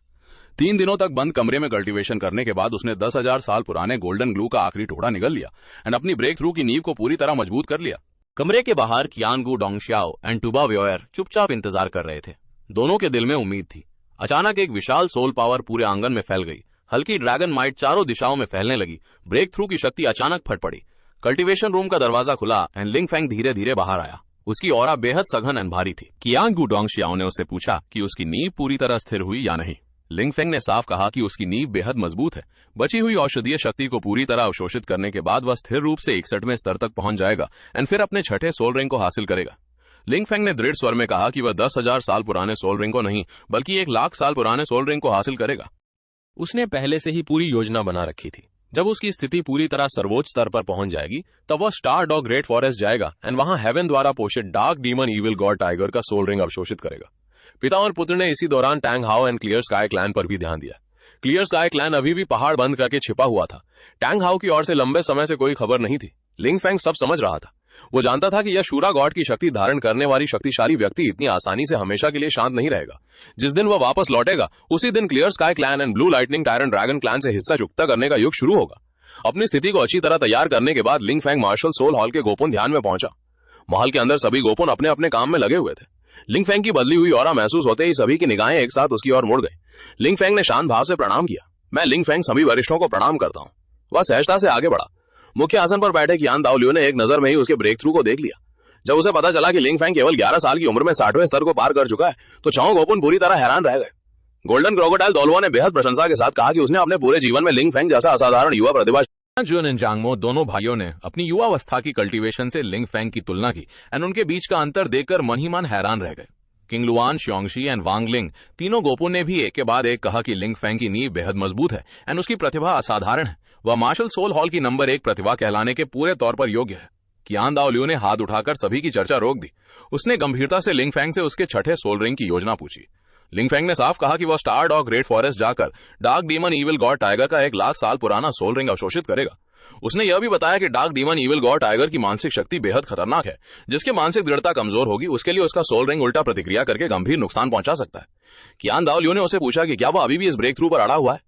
लिंग फेंग की अभिव्यक्ति गंभीर एंड दृढ़ थी। उसने आत्मविश्वास से जवाब दिया कि उसके पास इसे सफलतापूर्वक पूरा करने का पूरा भरोसा है। लिंग फेंग की मजबूत मानसिक स्थिति देखकर कियान दाओलियो के चेहरे पर मुस्कुराहट आ गई। उसने फैसला किया कि वह खुद उसके साथ स्टार डॉग ग्रेट फॉरेस्ट जाएगा एंड उसकी रक्षा करेगा। लिंग फेंग थोड़ा घबरा गया और विनम्रता से मना करने लगा। वो नहीं चाहता था कि मार्शल सोल हॉल की ग्रेट वर्शिप को खुद उसकी रक्षा के लिए इतनी परेशानी उठानी पड़े। क्युआंग डाओ ल्यू ने शांत भाव से कहा कि वो केवल उसकी रक्षा करने के लिए नहीं जा रहा है। काफी समय से वो वहां नहीं गया था और अब इस अवसर का इस्तेमाल करके वहां जाना भी ठीक रहेगा। इसके बाद उसने लिंग फेंग को 3 दिन बाद पूरी तैयारी के साथ निकलने के लिए कहा। 3 दिन बाद कोपन विदेट के बाहर 2 आकृतियां हवा में उठीं और सीधे स्टार डाउ ग्रेट फॉरेस्ट की ओर उड़ चलीं। क्युआंग डाओ ल्यू सफेद वस्त्रों में आकाश में उड़ रहा था। उसकी उड़ान में बिल्कुल भी सोल पावर की हलचल दिखाई नहीं दे रही थी। जल्द ही नीचे अनंत हरे भरे पेड़ों से भरा स्टार डाउ ग्रेट फॉरेस्ट दिखाई देने लगा। दोनों ने अपनी गति धीमी की और सीधे उसके कोर एरिया में प्रवेश कर गए। रास्ते में हजारों सोल बीस्ट ने क्वांगडाओ की भयानक ऑरा को महसूस किया और सभी पूरी तरह दब गए। कोई भी उन्हें रोकने की हिम्मत नहीं कर रहा था।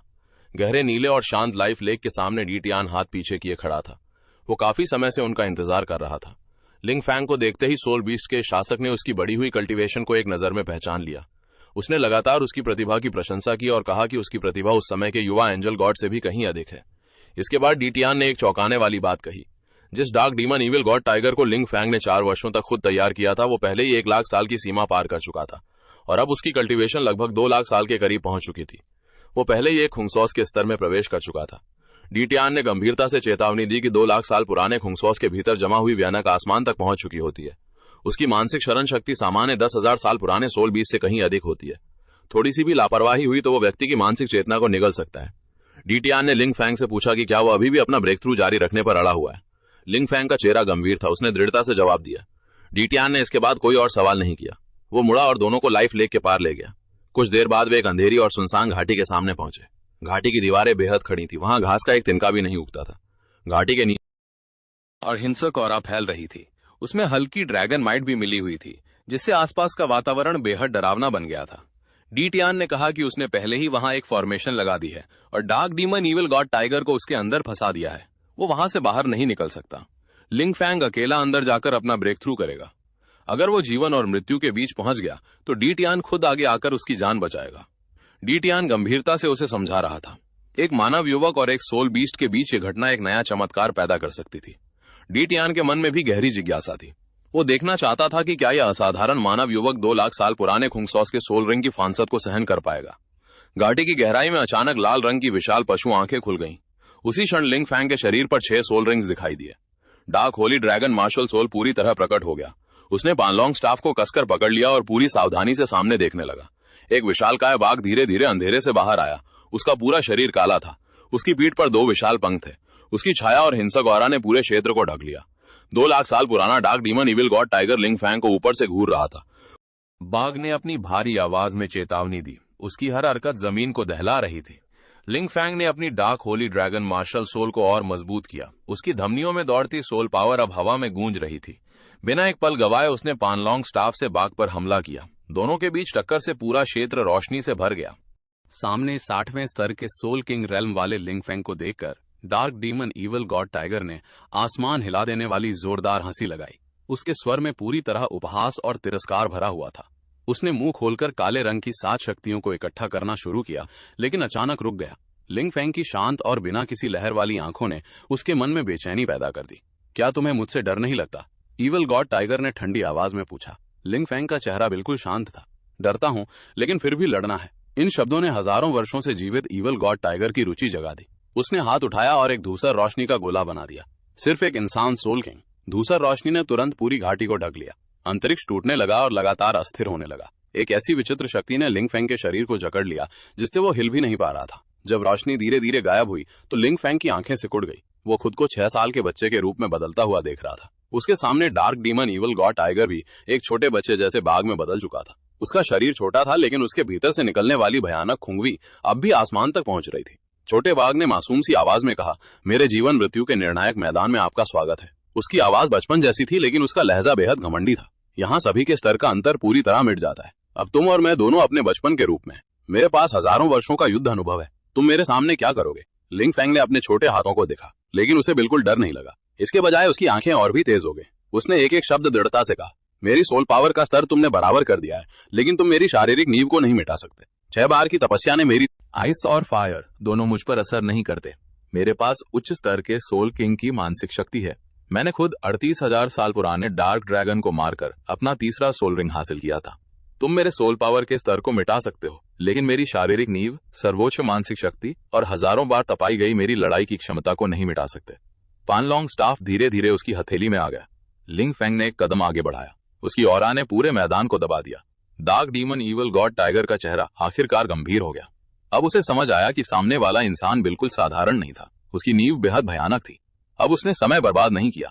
अंतरिक्ष की अत्यधिक गति का सहारा लेकर वो अचानक लिंग फैंग पर झपटा। एक इंसान और एक छोटे बाघ के बीच जीवन मृत्यु का मुकाबला शुरू हो गया। लड़ाई कुछ ही क्षणों में बेहद भयंकर हो गई।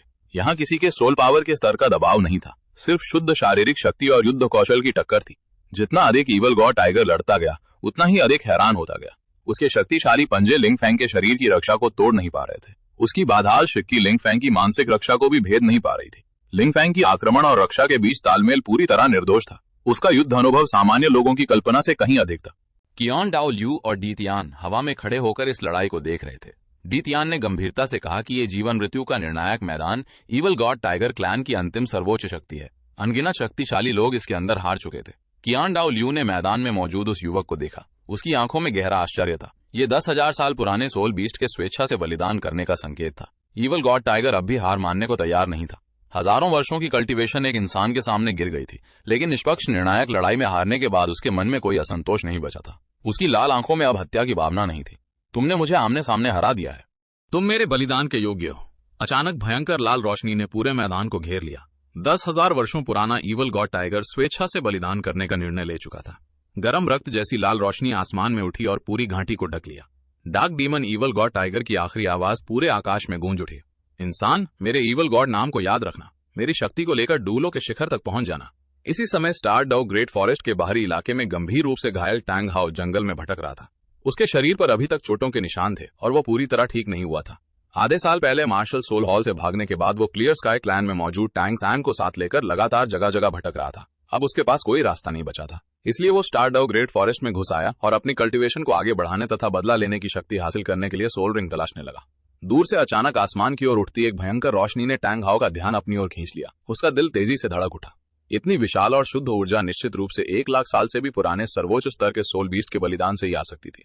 टैंग हाउ अच्छी तरह जानता था कि स्टार डाउ के कोर एरिया में किसी सर्वोच्च स्तर के सोल बीस्ट को ऐसा बलिदान करने के लिए मजबूर करने वाला व्यक्ति निश्चित रूप से असाधारण रूप से शक्तिशाली होगा। अपनी अभी तक पूरी तरह ठीक न हुई चोटों और 9वें सोल रिंग की कमी के कारण वो एक अर्ध टाइटल डोल्यू से अधिक नहीं था। ऐसी स्थिति में बिना सोच के उस मौके की जांच करना सीधे मौत को बुलाना था। लेकिन बदले की आग और शक्ति पाने की अत्यधिक इच्छा ने उसे जोखिम उठाने के लिए मजबूर कर दिया। उसने अपना शरीर नीचे किया और चुपचाप कोर एरिया की ओर बढ़ने लगा। वो इस असाधारण अवसर को हासिल करना चाहता था। लेकिन जैसे ही टैंग हाउ कोर एरिया के करीब पहुंचने वाला था, आत्मा की गहराई से आने वाला एक सर्वोच्च दबाव अचानक उस पर गिर पड़ा। उसका पूरा शरीर जैसे जमीन में धंस गया। ठंडी और हड्डियों तक उतर जाने वाली शनमेन की आवाज कि उसकी सांस रुकने लगी। उस भयानक डर ने टैंग हाउ के मन में बची हुई आखिरी उम्मीद भी तोड़ दी। उसके पूरे शरीर पर ठंडा पसीना आ गया। उसने एक पल भी रुकने की हिम्मत नहीं की और तुरंत मुड़कर बुरी तरह भाग गया। उसने इस असाधारण अवसर को पूरी तरह छोड़ दिया। घाटी के बाहर डी तियान ने अपना दबाव वापस ले लिया। उसकी सुनहरी आंखों में तिरस्कार था। सिर्फ एक बेघर कुत्ता फिर भी इस असाधारण अवसर पर नजर डालने की हिम्मत करता है। कियान डाओ ल्यू ने शांत स्वर में कहा, उसे जीवित रहने दो। भविष्य में शायद वो लिटिल फैंग के लिए कुछ काम आ जाए। दोनों की बात खत्म होते ही उनकी निगाहें फिर से घाटी के अंदर चली गई। इस समय घाटी में फैली लाल रोशनी धीरे धीरे शांत होने लगी। लिंग फैंग पालथी मारकर बैठा था। उसकी ऑरा बेहद शक्तिशाली और स्थिर थी। धीरे धीरे उसके शरीर के चारों ओर एक गहरी और भारी लाल सोल रिंग दिखाई दी। उसके ऊपर हल्की धूसर रोशनी तैर रही थी। ये शुद्ध 2,00,000 साल पुराना dark demon evil god tiger soul ring था। उसी समय एक विशेष लेफ्ट आर्म सोल बोन भी पूरी तरह उसके शरीर में समा गया। उसके भीतर इवल गॉड की शक्ति, स्पेस, विंड और थंडर जैसी कई भयानक शक्तियां आपस में जुड़ गईं। इन शक्तियों ने dark holy dragon martial soul के साथ अत्यंत शक्तिशाली तालमेल बनाया। लिंग फैंग की युद्ध शक्ति अचानक कई गुना बढ़ गई। उसने आंखें खोली। उसकी आंखों से सुनहरी रोशनी फूट पड़ी। वो खड़ा हुआ और हाथ उठाकर अपना छठा सोल रिंग प्रकाशित किया। छठी soul skill, evil god jade. धूसर रोशनी ने तुरंत पूरी घाटी को ढक लिया। इस क्षेत्र के भीतर अंतरिक्ष और समय मुड़ने लगे। दुश्मन के समय के प्रवाह की गति बहुत धीमी हो गई, जबकि लिंग फैंग की गति को अत्यधिक बढ़ावा मिला। फिलहाल ये क्षेत्र केवल 1,000 जान के दायरे तक ही फैला था और लगभग आधे घंटे तक टिक सकता था। लेकिन फिर भी ये किसी भी सर्वोच्च स्तर की लड़ाई का परिणाम बदलने के लिए पर्याप्त था। इसके तुरंत बाद लिंग फैंग के बाएं हाथ पर काले रंग के तराजू पूरी तरह फैल गए। एक शक्तिशाली पंजा बन गया और उसकी चमक पूरे वातावरण को चीरने लगी। छठी soul skill, evil god claw. पंजे की धार ने अंतरिक्ष को फाड़ दिया और उसके पीछे लंबे समय तक बनी रहने वाली काली दरार छोड़ दी। इसके साथ जुड़ी शेयाक शक्ति बेहद विनाशकारी थी। जिस व्यक्ति पर इसका वार होता उसके घावों का ठीक होना बेहद कठिन होता। इसके अलावा इसमें अंतरिक्ष की शक्ति भी थी, जो किसी भी बाधा को अनदेखा करके बेहद दूर से हमला कर सकती थी। 2,00,000 साल पुराने सोल रिंग की भयानक शक्ति लिंग फैंग ने पूरी तरह प्रदर्शित कर दी। उसने हल्के से इवल गॉड क्लॉ को घुमाया। अंतरिक्ष की दरार काफी देर तक बनी रही। उसकी अत्यधिक विनाशकारी शक्ति देखकर डी तियान लगातार उसकी प्रशंसा करता रहा। उसने सीधे कहा कि लिंग फैंग ने dark demon evil god tiger की पूरी शक्ति को लगभग अपने अंदर समा लिया है। यहां तक कि लेवल 99 सुप्रीम डूलो कियान डाओ ल्यू भी उसकी स्थिति को पूरी तरह पकड़ नहीं सकता था। कुछ ही क्षण बाद लिंग फैंग की आकृति अचानक मैदान से गायब हो गई। यह अवस्था उसे लगभग सभी हमलों और निगरानी से बचा सकती थी। इसकी एकमात्र कमी थी कि इसे किया जा सकता था और हर बार लगभग एक धूप की अवधि तक ही टिक सकता था। कियान डाओ ल्यू के चेहरे पर संतुष्टि थी। उसने कहा कि लिंग फैंग की वर्तमान क्षमताएं और उसकी युद्ध रणनीति पहले ही अधिकांश सोल डूलो से आगे निकल चुकी हैं। डीतियान ने भी गंभीरता से स्वीकार किया कि उसकी सर्वोच्च मानसिक शक्ति और ईवल गॉड की शक्ति के साथ कोई सामान्य सोल सेंट अगर उसके क्षेत्र में प्रवेश करे तो उसके लिए जीवित बचना लगभग असंभव होगा। लिंग फेंग ने साफ महसूस किया कि dark demon evil god tiger की कुछ इच्छा शक्ति उसकी अपनी शक्ति की नींव में समा चुकी है और अब पूरी तरह उसके नियंत्रण में है। उसने dark demon evil god tiger की छिपी हुई डिवाइन आर्टिफैक्ट इनहेरिटेंस वाली काली गेंद को भी सावधानी से छिपा दिया। डीतियान ने कैजुअली अभी थोड़ी देर पहले टैंग हाउ के जासूसी करने की बात छेड़ी। उसके शब्दों में पूरी तरह तिरस्कार था। लिंग फेंग ने यह सुनकर शांत भाव से मुस्कुरा दिया। उसे बिल्कुल अफसोस नहीं था। उसने बस इस पुराने हिसाब को मन में दर्ज कर लिया और तय किया कि पुराने और नए सभी हिसाब भविष्य में चुकाए जाएंगे। जैसे ही दोनों वापस लौटने की तैयारी कर रहे थे, घाटी की गहराई में अचानक हलचल हुई। Dark demon evil god tiger के शरीर से एक अलग तरह की रोशनी चमकने लगी। ये अभी की लाल रोशनी से बिल्कुल अलग थी। सारी चमक धीरे धीरे उसके टूटे हुए पूंछ वाले हिस्से की ओर इकट्ठा होने लगी। पूंछ के अंतिम हिस्से में एक बेहद नुकीला हुक लगा हुआ था। उस पर रहस्यमय रोशनी घूम रही थी। वो हवा में तैरने लगा और अपने आप किसी योग्य मेजबान की तलाश करने लगा। लिंग फेंग कुछ समझ पाता उससे पहले ही वह चमक अचानक उसकी ओर गोली की तरह चली आई। एक अदृश्य शक्ति ने उसके शरीर को जकड़ लिया। वह हुक तुरंत उसकी रीढ़ और पूंछ वाले हिस्से में समा गया। अत्यंत भयानक दर्द ने पूरे शरीर को झकझोर दिया। यह दर्द हड्डियों को खुरचने जैसा था। लिंग फेंग ने हल्के से शरीर को मोड़ा और अपने दांत कसकर भींच लिए। तक नहीं निकाली। अपनी अत्यंत मजबूत इच्छा शक्ति के सहारे उसने बाहरी सोल बोन और ईवल गॉड होक की इस भयानक यातना को सहन कर लिया। डीतियान, लेकिन उसने पूरी प्रक्रिया के दौरान एक आवाज तक नहीं निकाली। अपनी अत्यंत मजबूत इच्छा शक्ति के सहारे उसने बाहरी सोल बोन और ईवल गॉड हुक की इस भयानक यातना को सहन कर लिया। डीतियान का चेहरा पूरी तरह हैरानी से भर गया। ये एक सर्वोच्च लेफ्ट आर्म सोल बोन और एक शीर्ष स्तर का बाहरी ईवल गॉड हुक था। इन शक्तियों के जुड़ने के बाद लिंग फेंग का स्तर स्थिर रूप से 68वें स्तर तक पहुंच गया और उसकी नींव में जरा भी कमजोरी नहीं आई। अब कृपया इस चैनल को लाइक, सब्सक्राइब, शेयर और डोनेट करके समर्थन करें। पुनर्जन्म लेकर दो लोगों की दुनिया में आने के बाद शुरुआत में ही दो दिव्य स्तरीय मार्शल सोल्स जागृत करने वाला और क्यान रेंजू का बचपन का दोस्त बनने वाला लिंग फेंग इस समय डीतियान के साथ खड़ा था। दोनों की निगाहें उस बाहरी सोल बोन पर टिकी थीं जो dark demon evil god tiger की घाटी में बने अवशेष से निकला था। गोल्डन क्रोकोडाइल दो लोगों की आंखों में भी गहरा आश्चर्य था। ये एक पूर्ण बाहरी सोल बोन था। उस dark demon evil god tiger ने अपनी आखिरी बची हुई शक्ति और अपना अंतिम गर्व सब कुछ लिंग फेंग को सौंप दिया था। लिंग फेंग कुछ नहीं बोला, लेकिन उसके मन में वो साफ महसूस कर सकता था कि सोल बोन के भीतर बची आखिरी चेतना में जरा भी द्वेष नहीं था। वहां केवल एक भारी जिम्मेदारी और भरोसा था। लिंग फेंग ने मन ही मन धीरे से वादा किया वो ईवल गॉड की इस विरासत को कभी व्यर्थ नहीं जाने देगा। क्यान दाओलियू ने उसकी ओर देखकर पूछा, इस सोल बोन की क्षमताएं कैसी हैं? लिंग फेंग ने आंखें बंद की और शांत होकर उसके भीतर की शक्ति को ध्यान से महसूस किया। कुछ देर बाद उसने आंखें खोली और गंभीर स्वर में बताया, पहली क्षमता ईवल गॉड हुक थी। ये ईवल गॉड हुक की शक्ति से दुश्मन को बांध सकती थी। उसमें शयाद शक्ति भरकर उसके मार्शल सोल और मानसिक चेतना को धीरे धीरे कमजोर कर सकती थी। इसकी बंधन शक्ति बेहद मजबूत थी और इससे बाहर निकलना बहुत कठिन था। दूसरी क्षमता टाइम स्टॉप थी। ये लगभग एक जांग के क्षेत्र में समय को पूरी तरह रोक सकती थी और लगभग 3 सांसों तक स्थिति को बनाए रख सकती थी। सिर्फ 3 सांसें, लेकिन युद्ध के मैदान में यही 3 सांसें पूरी लड़ाई का परिणाम बदलने और जीत हार तय करने के लिए पर्याप्त थी। लिंग फेंग ने थोड़ी देर रुककर तीसरी और सबसे असाधारण क्षमता बताई। तीसरी क्षमता थी ईवल गॉड पोटेंशियल। यह सोल बीस्ट की मृत्यु के बाद बिखर जाने वाली मूल ऊर्जा को अवशोषित करके पोषण में बदल सकती थी और लिंग फेंग के पहले से मौजूद सोल रिंग्स की आयु बढ़ा सकती थी। यह सुनते ही डीतियान की आंखें सिकुड़ गईं। उसके चेहरे पर अविश्वास साफ दिखाई दे रहा था। सोल रिंग की आयु निश्चित होती है। यह सोल वर्ल्ड का हजारों वर्षों से चला आ रहा नियम था, लेकिन लिंग फेंग ने तुरंत इसकी सीमाएं भी बता दी। यह शक्ति ईवल गॉड टाइगर के समय के मूल स्रोत पर निर्भर करती थी। यह सोल बीस्ट के समय के बिखरे हुए अंशों को वापस खींचकर सोल रिंग की आयु बढ़ा सकती थी, लेकिन यह केवल समान एट्रीब्यूट वाले सोल बीस्ट की ऊर्जा पर ही प्रभावी थी। इसके अलावा इसका ऊर्जा खर्च बेहद अधिक था और सबसे महत्वपूर्ण बात यह थी कि हर बार इस ईवल गॉड शक्ति का इस्तेमाल करने पर अगर कोई इसके प्रभाव में डूब गया तो अंततः उसे फांसे का सामना करना पड़ सकता था और वो हत्या की इच्छा से संचालित कठपुतली बन सकता था। डीतियान का चेहरा गंभीर हो गया। उसने गंभीरता से चेतावनी दी कि इस निषिद्ध शक्ति का आकर्षण बेहद खतरनाक था। इसे कभी भी आसानी से इस्तेमाल नहीं करना चाहिए, वरना ईवल गॉड टाइगर क्लैन के विनाश का इतिहास दोबारा दोहराया जा सकता था। लिंग फेंग ने गंभीरता से सिर हिलाया। उसके मन में विचार आते ही ईवल गॉड हुक धीरे धीरे उसके शरीर के भीतर समा गया। उससे जुड़ी रक्त सी गहरी बंधन भावना काफी देर तक बनी रही। क्यान दाओलियू के चेहरे पर संतोष भरी मुस्कान दिखाई दी। लिंग फेंग ने आखिरी बार घाटी की गहराई की ओर देखा। Dark demon evil god tiger की बची हुई रोशनी पूरी तरह गायब हो चुकी थी। उसने अपनी सारी शक्ति लिंग फेंग को सौंप दी थी।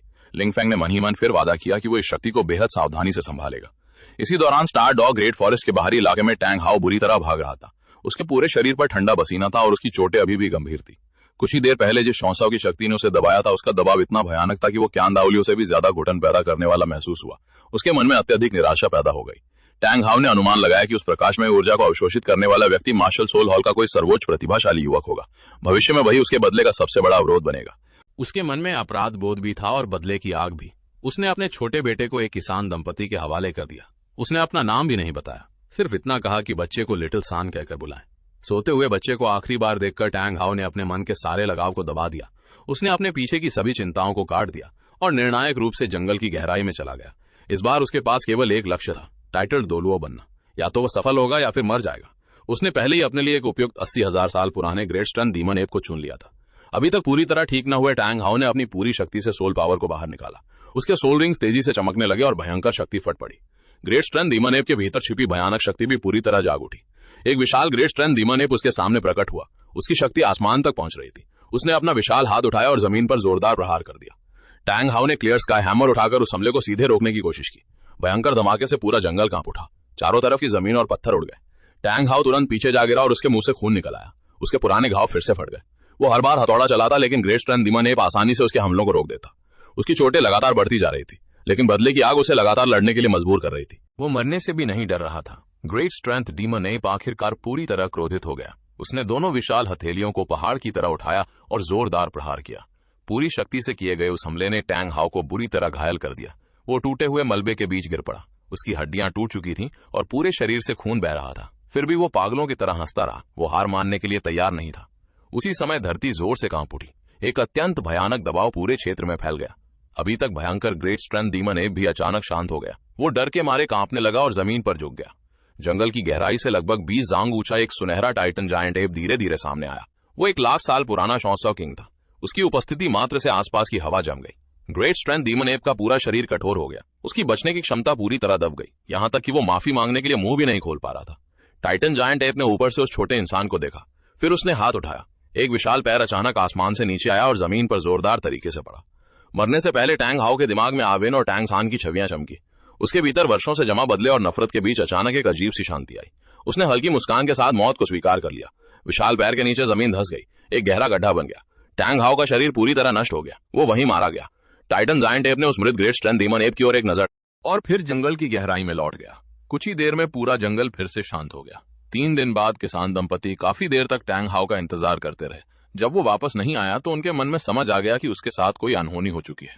दोनों ने उस बच्चे की पहचान और उसके परिवार के बारे में सोचा। उन्होंने फैसला किया कि वे बच्चे को अपने पास रखेंगे। उसे खाने पीने और रहने की कोई कमी नहीं होने देंगे। वे उसे शिक्षा भी देंगे। गरीब परिवारों के बच्चों को भी अब पढ़ने का अवसर मिल सकता था। इसलिए दोनों के मन में उम्मीद जगी कि जब वांग सान बड़ा होगा तब वे उसे मार्शल सोल किंडरगार्टन में भेजेंगे। उन्हें उम्मीद थी कि वो वहां ज्ञान हासिल करेगा, अपने कौशल सीखेगा और आगे चलकर अपने भाग्य को बदल पाएगा। इसी समय वुहान सिटी में लिंग फेंग के मन में अचानक एक अजीब खालीपन पैदा हुआ। उसे ऐसा लगा जैसे कोई बहुत बड़ी घटना हुई है, लेकिन वो इसका पता नहीं लगा सका। उसने इसे ब्रेक थ्रू के बाद अपनी अस्थिर कल्टीवेशन का असर समझकर नजरअंदाज कर दिया। किसी को नहीं पता था कि अनजाने में उसने अपने भाग्य से जुड़े एक पुराने संबंध को काट दिया था। लिंग फेंग के पास dark demon evil god tiger की सोल बोन की एक और छिपी हुई शक्ति भी थी। उसकी दूसरी क्षमता life and death dual arena थी। यह 70वें स्तर के नीचे के किसी भी विरोधी को जबरन इस विशेष अरीना में खींच सकती थी। अरीना के अंदर सभी की उम्र और कल्टीवेशन वापस 6 साल की अवस्था में पहुंच जाती थी, लेकिन लिंग फेंग को अकेले अतिरिक्त वृद्धि मिलती थी। इस क्षमता की संभावनाएं बेहद भयानक थी। भविष्य में वो इसी शक्ति के सहारे अपने स्तर से ऊपर जाकर डिवाइन स्तर के शक्तिशाली दुश्मनों को भी चुनौती दे सकता था। आधे महीने के भीतर 11 साल की उम्र में 68वें स्तर के सोल एम्परर बने लिंग फेंग की असाधारण उपलब्धि पूरे दोलुओ महाद्वीप में फैल गई। पूरी सोल वर्ल्ड में हलचल मच गई। मार्शल हॉल के कुप्पन में सुनहरी रोशनी फैल रही थी। शुन जाओ लियू मुख्य आसन पर बैठा था। लिंग फेंग और क्यान रेंजू कंधे से कंधा मिलाकर खड़े थे और सभी शीर्ष शक्तिशाली लोगों की नजरों और प्रशंसा का सामना कर रहे थे। गोल्डन क्रोकोडाइल दोलुओ ने सबसे पहले प्रशंसा की। उसने सीधे कहा कि उसने अपने पूरे जीवन में इतनी कम उम्र में इतना असाधारण प्रतिभाशाली युवक कभी नहीं देखा। क्यानजुन और जांगमो दोनों कुप्पन ने भी उसकी बात का समर्थन किया। उन्होंने कहा कि लिंग फेंग की नींव बेहद मजबूत है और उसकी प्रतिभा प्राचीन और आधुनिक समय में सर्वोच्च है। क्यान दाओ लियू ने हाथ उठाकर चर्चा को शांत किया। क्यान उंजी ने तुरंत असली मुद्दे की बात शुरू की। 4 छोटे क्लैन में से सेंट ड्रैगन क्लैन पहले ही मार्शल सोल हॉल के अधीन आ चुका था। White tiger clan star Luo empire पर निर्भर था और उसे अपने साथ जोड़ना बेहद कठिन था। अब केवल एलिफेंट आर्मर क्लैन और फायर लेपर्ड क्लैन ही बाकी थे। इन दोनों का गुप्त रूप से दोनों बड़े साम्राज्यों से संपर्क था। खासकर लेवल 86 फायर लेपर्ड किंग बेहद घमंडी और हिंसक स्वभाव का था। वो कई बार मार्शल सोल हॉल के आदेशों का विरोध कर चुका था। अब मार्शल हॉल के लिए पूरे महाद्वीप पर दबाव बनाने और इन दोनों क्लैन को आधिकारिक रूप से अपने अधीन लाने का यह सबसे अच्छा समय था। सभा में विचार विमर्श के बाद तय हुआ कि इस अभियान का नेतृत्व लिंग फेंग करेगा। क्यान उंजी ने समझाया कि सेंट चाइल्ड को सामने भेजने का उद्देश्य केवल मार्शल सोल हॉल की गंभीरता दिखाना नहीं था, बल्कि पूरे महाद्वीप के सामने उसकी नई पीढ़ी की रणनीतिक शक्ति का प्रदर्शन करना। उसके साथ केवल लेवल 95 जू डाउलुओ और लेवल 93 गोस्ट डाउलुओ जाएंगे। दोनों टाइटल डाउलुओ की मौजूदगी पर्याप्त दबाव पैदा करने वाली थी। उनकी सहायता और मार्शल हॉल की सर्वोच्च शक्ति के कारण ये दल लेवल 97 सुपर डब्ल्यूओ जैसी ताकत का भी सामना कर सकता था। पूरी व्यवस्था बेहद शक्तिशाली थी। लिंग फेंग ने शांत भाव से इस जिम्मेदारी को स्वीकार कर लिया। क्यान रेंजू ने भी खुद साथ चलकर इस अभियान में अनुभव हासिल करने की इच्छा जताई। क्यान हुंजी ने खुशी से इसकी अनुमति दे दी। जिनचैन भी उत्साह में उनके साथ जाने की जिद करने लगा, लेकिन गोल्डन क्रोकोडाइल दोलुओ ने उसे कड़ी आवाज में डांट दिया। आखिरकार उसे चुपचाप मार्शल हॉल में रहकर कल्टीवेशन करने के लिए मजबूर होना पड़ा। सभा में मौजूद सभी लोग ये देखकर मुस्कुरा दिए। 3 दिन बाद वुहान सिटी के बाहर एक एलीट दल पूरी तरह तैयार था। 20 सोल एम्परर स्तर के एलीट गार्ड दोनों तरफ सुरक्षा के लिए खड़े थे। पूरे दल की ऑरा बेहद गंभीर थी। लिंग फेंग और क्यान रेंजू ने बाकी लोगों से विदा ली। इसके बाद वे जू डोलुओ और गोस डोलुओ दोनों टाइटल डोलुओ के साथ मिल गए। सभी लोग गाड़ी पर सवार हुए और एलिफेंट आर्मर क्लैन की ओर निकल पड़े। रास्ते में लिंग फेंग ने दोनों क्लैन की स्थिति का शांत भाव से विश्लेषण किया। 82वें स्तर का ह्यू यानजेन स्वभाव से काफी समझदार था। वो लाभ देखकर पक्ष बदलने वाला व्यक्ति था, इसलिए उसे अपने साथ जोड़ना आसान होगा। लेकिन 86वें स्तर का फायर लेपर्ड किंग बेहद हिंसक और घमंडी था और उसके पीछे टियाओंडो एम्पायर का समर्थन भी था।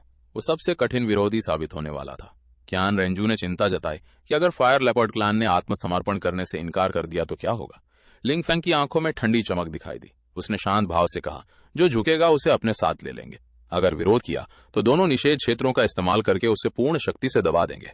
इसी समय एलिफेंट आर्मर क्लान के मुख्य सभा भवन में ह्यू यानजेन अपने हाथ में संदेश पकड़े खड़ा था। उसका चेहरा गंभीर था। वह अच्छी तरह जानता था कि लिंग फेंग की प्रतिभा कितनी असाधारण थी।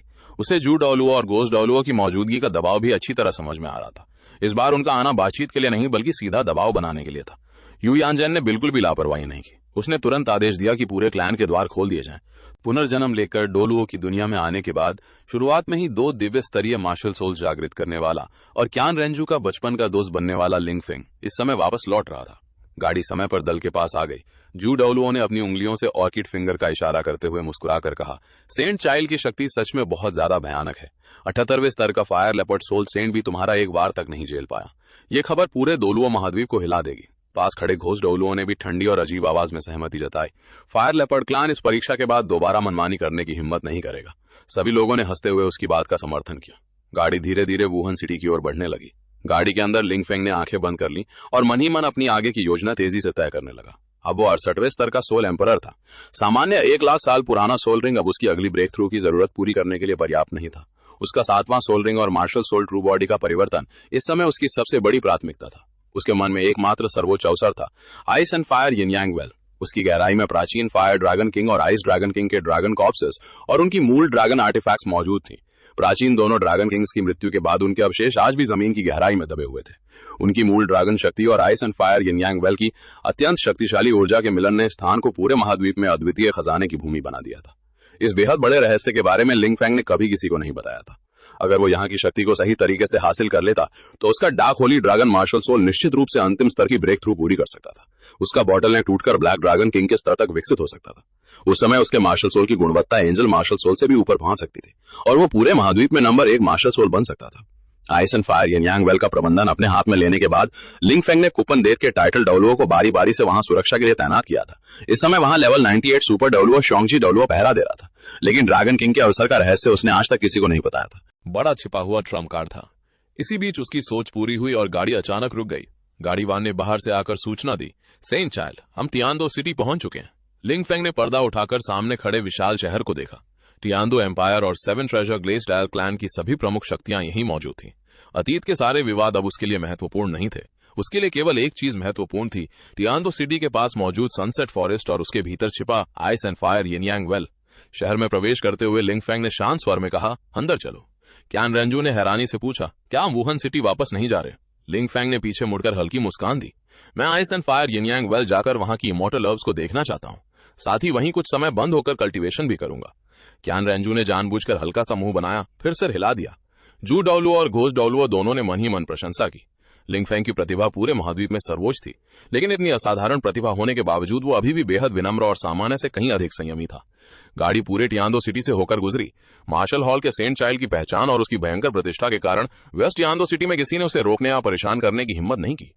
कुछ ही समय बाद गाड़ी उत्तरी द्वार से बाहर निकल गई और सनसेट फॉरेस्ट के पास पहुंच गई। जैसे जैसे वे जंगल के भीतर बढ़ते गए, आसपास की आध्यात्मिक ऊर्जा लगातार घनी होती गई। Ice and fire yin Yang well की विशेष गंध भी धीरे धीरे महसूस होने लगी। कहीं अत्यधिक गर्मी थी तो कहीं हड्डियों तक उतर जाने वाली ठंड। कुछ देर बाद वे घाटी के प्रवेश द्वार पर पहुंचे। वहां एक पत्थर की पट्टिका साफ लिखी थी, अनधिकृत प्रवेश करने वाले की मृत्यु निश्चित है। सामने शोंगजी डाओलुओ बाल्टी मारकर बैठा था। उसने आने वाले लोगों की ऑरा महसूस की और धीरे धीरे आंखें खोली। लिंग फेंग को देखते ही उसके चेहरे पर प्रसन्नता दिखाई दी। लिटिल फेंग, तुम पहले ही 68वें स्तर पर पहुंच गए हो। तुम्हारी प्रगति सच में बहुत तेज है। कुछ समय बाद तुम निश्चित रूप से इस बूढ़े व्यक्ति से भी आगे निकलकर टाइटल डाओलुओ के शिखर तक पहुंच जाओगे। लिंग फेंग ने हाथ जोड़कर प्रणाम किया और अपने आने का उद्देश्य बताया। शोंगजी डाओलुओ खुशी से मुस्कुराया और तुरंत उसे अंदर जाने की अनुमति दे दी। घाटी में प्रवेश कर गया। अंदर पहुंचते ही उसकी नजर लाल और सफेद दो झरनों पर पड़ी। दोनों झरने शांतिपूर्वक एक दूसरे के पास बह रहे थे। एक और अत्यधिक गर्मी और दूसरी ओर हड्डियों तक जमा देने वाली ठंड थी। दोनों की शक्तियां आपस में मिलकर पूरे वातावरण में घना कोहरा और अत्यंत प्रचुर आध्यात्मिक ऊर्जा पैदा कर रही थी। लिंग फेंग ने अपनी पूरी मानसिक शक्ति बाहर छोड़ दी जो टाइटल डाओलुओ स्तर की थी और सीधे दोनों झरनों के पार जाती हुई जमीन की गहराई तक पहुंच गई। हजारों वर्षों से शांत पड़े भूमिगत क्षेत्र में अचानक हलचल हुई और एक विशाल आवाज गूंजी। फायर ड्रैगन किंग की आवाज ज्वालामुखी के विस्फोट जैसी भव्य थी। हजारों वर्षों में तुम पहले इंसान हो जिसने अपनी मानसिक शक्ति से हमें परेशान करने की हिम्मत की है। दूसरी ओर आइस ड्रैगन किंग की आवाज प्राचीन बर्फ जैसी ठंडी थी। सिर्फ 68वें स्तर का सोल एम्परर होकर भी तुमने हमें परेशान करने की हिम्मत की। लिंग फेंग ने दोनों ड्रैगन किंग्स के दबाव की बिल्कुल परवाह नहीं की। उसने अपनी सोल पावर को सक्रिय किया और अचानक dark holy dragon martial soul की विशाल छाया उसके पीछे प्रकट हो गई। 6 सोल रिंग्स लगातार घूमने लगे। इसके तुरंत बाद एक शुद्ध लाइट होली ड्रैगन की छाया भी उसके शरीर के पीछे प्रकट हुई। दोनों होली ड्रैगन मार्शल सोल्स के एक साथ प्रकट होते ही दोनों ड्रैगन किंग्स की आंखें सिकुड़ गए। उनके चेहरे पर अविश्वास साफ दिखाई देने लगा। डार्क होली ड्रैगन और लाइट होली ड्रैगन, एक इंसान के शरीर में 2 शुद्ध होली ड्रैगन मार्शल सोल की रक्त रेखा। उनकी ड्रैगन ऑरा इतनी शुद्ध थी कि दोनों ड्रैगन किंग्स भी हैरान रह गए। दोनों ड्रैगन किंग्स ने लिंग फेंग को घूर कर देखा। उनकी आंखों में छिपा आश्चर्य साफ दिखाई दे रहा था। ड्रैगन कैन की ऐसी शुद्ध रक्त रेखा हजारों वर्षों में भी बेहद दुर्लभ थी। उन्होंने कभी किसी इंसान में इतनी शुद्ध ड्रैगन ब्लड लाइन नहीं देखी थी। फायर ड्रैगन किंग ने गंभीर आवाज में पूछा, तुम्हारे शरीर में इतनी शुद्ध ड्रैगन ब्लड लाइन कहां से आई? लिंग फेंग ने बिना छिपाए जवाब दिया, मेरी martial soul dark holy dragon है। ये पनलोंग स्टाफ के म्यूटेशन और इवोल्यूशन से बनी है और इसके भीतर शुद्ध ड्रैगन ब्लड लाइन मौजूद है। यह सुनकर दोनों ड्रैगन किंग्स की अभिव्यक्ति बदल गई। आइस ड्रैगन किंग ने ठंडी आवाज में कहा, अपना नाम बताओ। लिंग फेंग ने हाथ जोड़कर कहा, वरिष्ठ, मेरा नाम क्यान गु लिंग फेंग है। दोनों ड्रैगन किंग्स ने मन ही मन यह नाम याद कर लिया। फायर ड्रैगन किंग ने सीधे पूछा, तुमने हमें जगाया है क्यों? तुम हमसे क्या चाहते हो? लिंग फेंग ने दृढ़ निगाहों से अपनी बात रखी। मैं दोनों वरिष्ठों की मूल ड्रैगन की प्राप्त करना चाहता हूं। मैं उस ड्रैगन की उसे अपनी रक्त रेखा को मजबूत करना, अपने मार्शल सोल को आगे विकसित करना और अपनी वर्तमान बॉटलनेक को तोड़ना चाहता हूं। फायर ड्रैगन किंग ने भौवें सिकोड़ ली। तुम जानते हो कि मूल ड्रैगन की वो हमारी सबसे महत्वपूर्ण नींव है।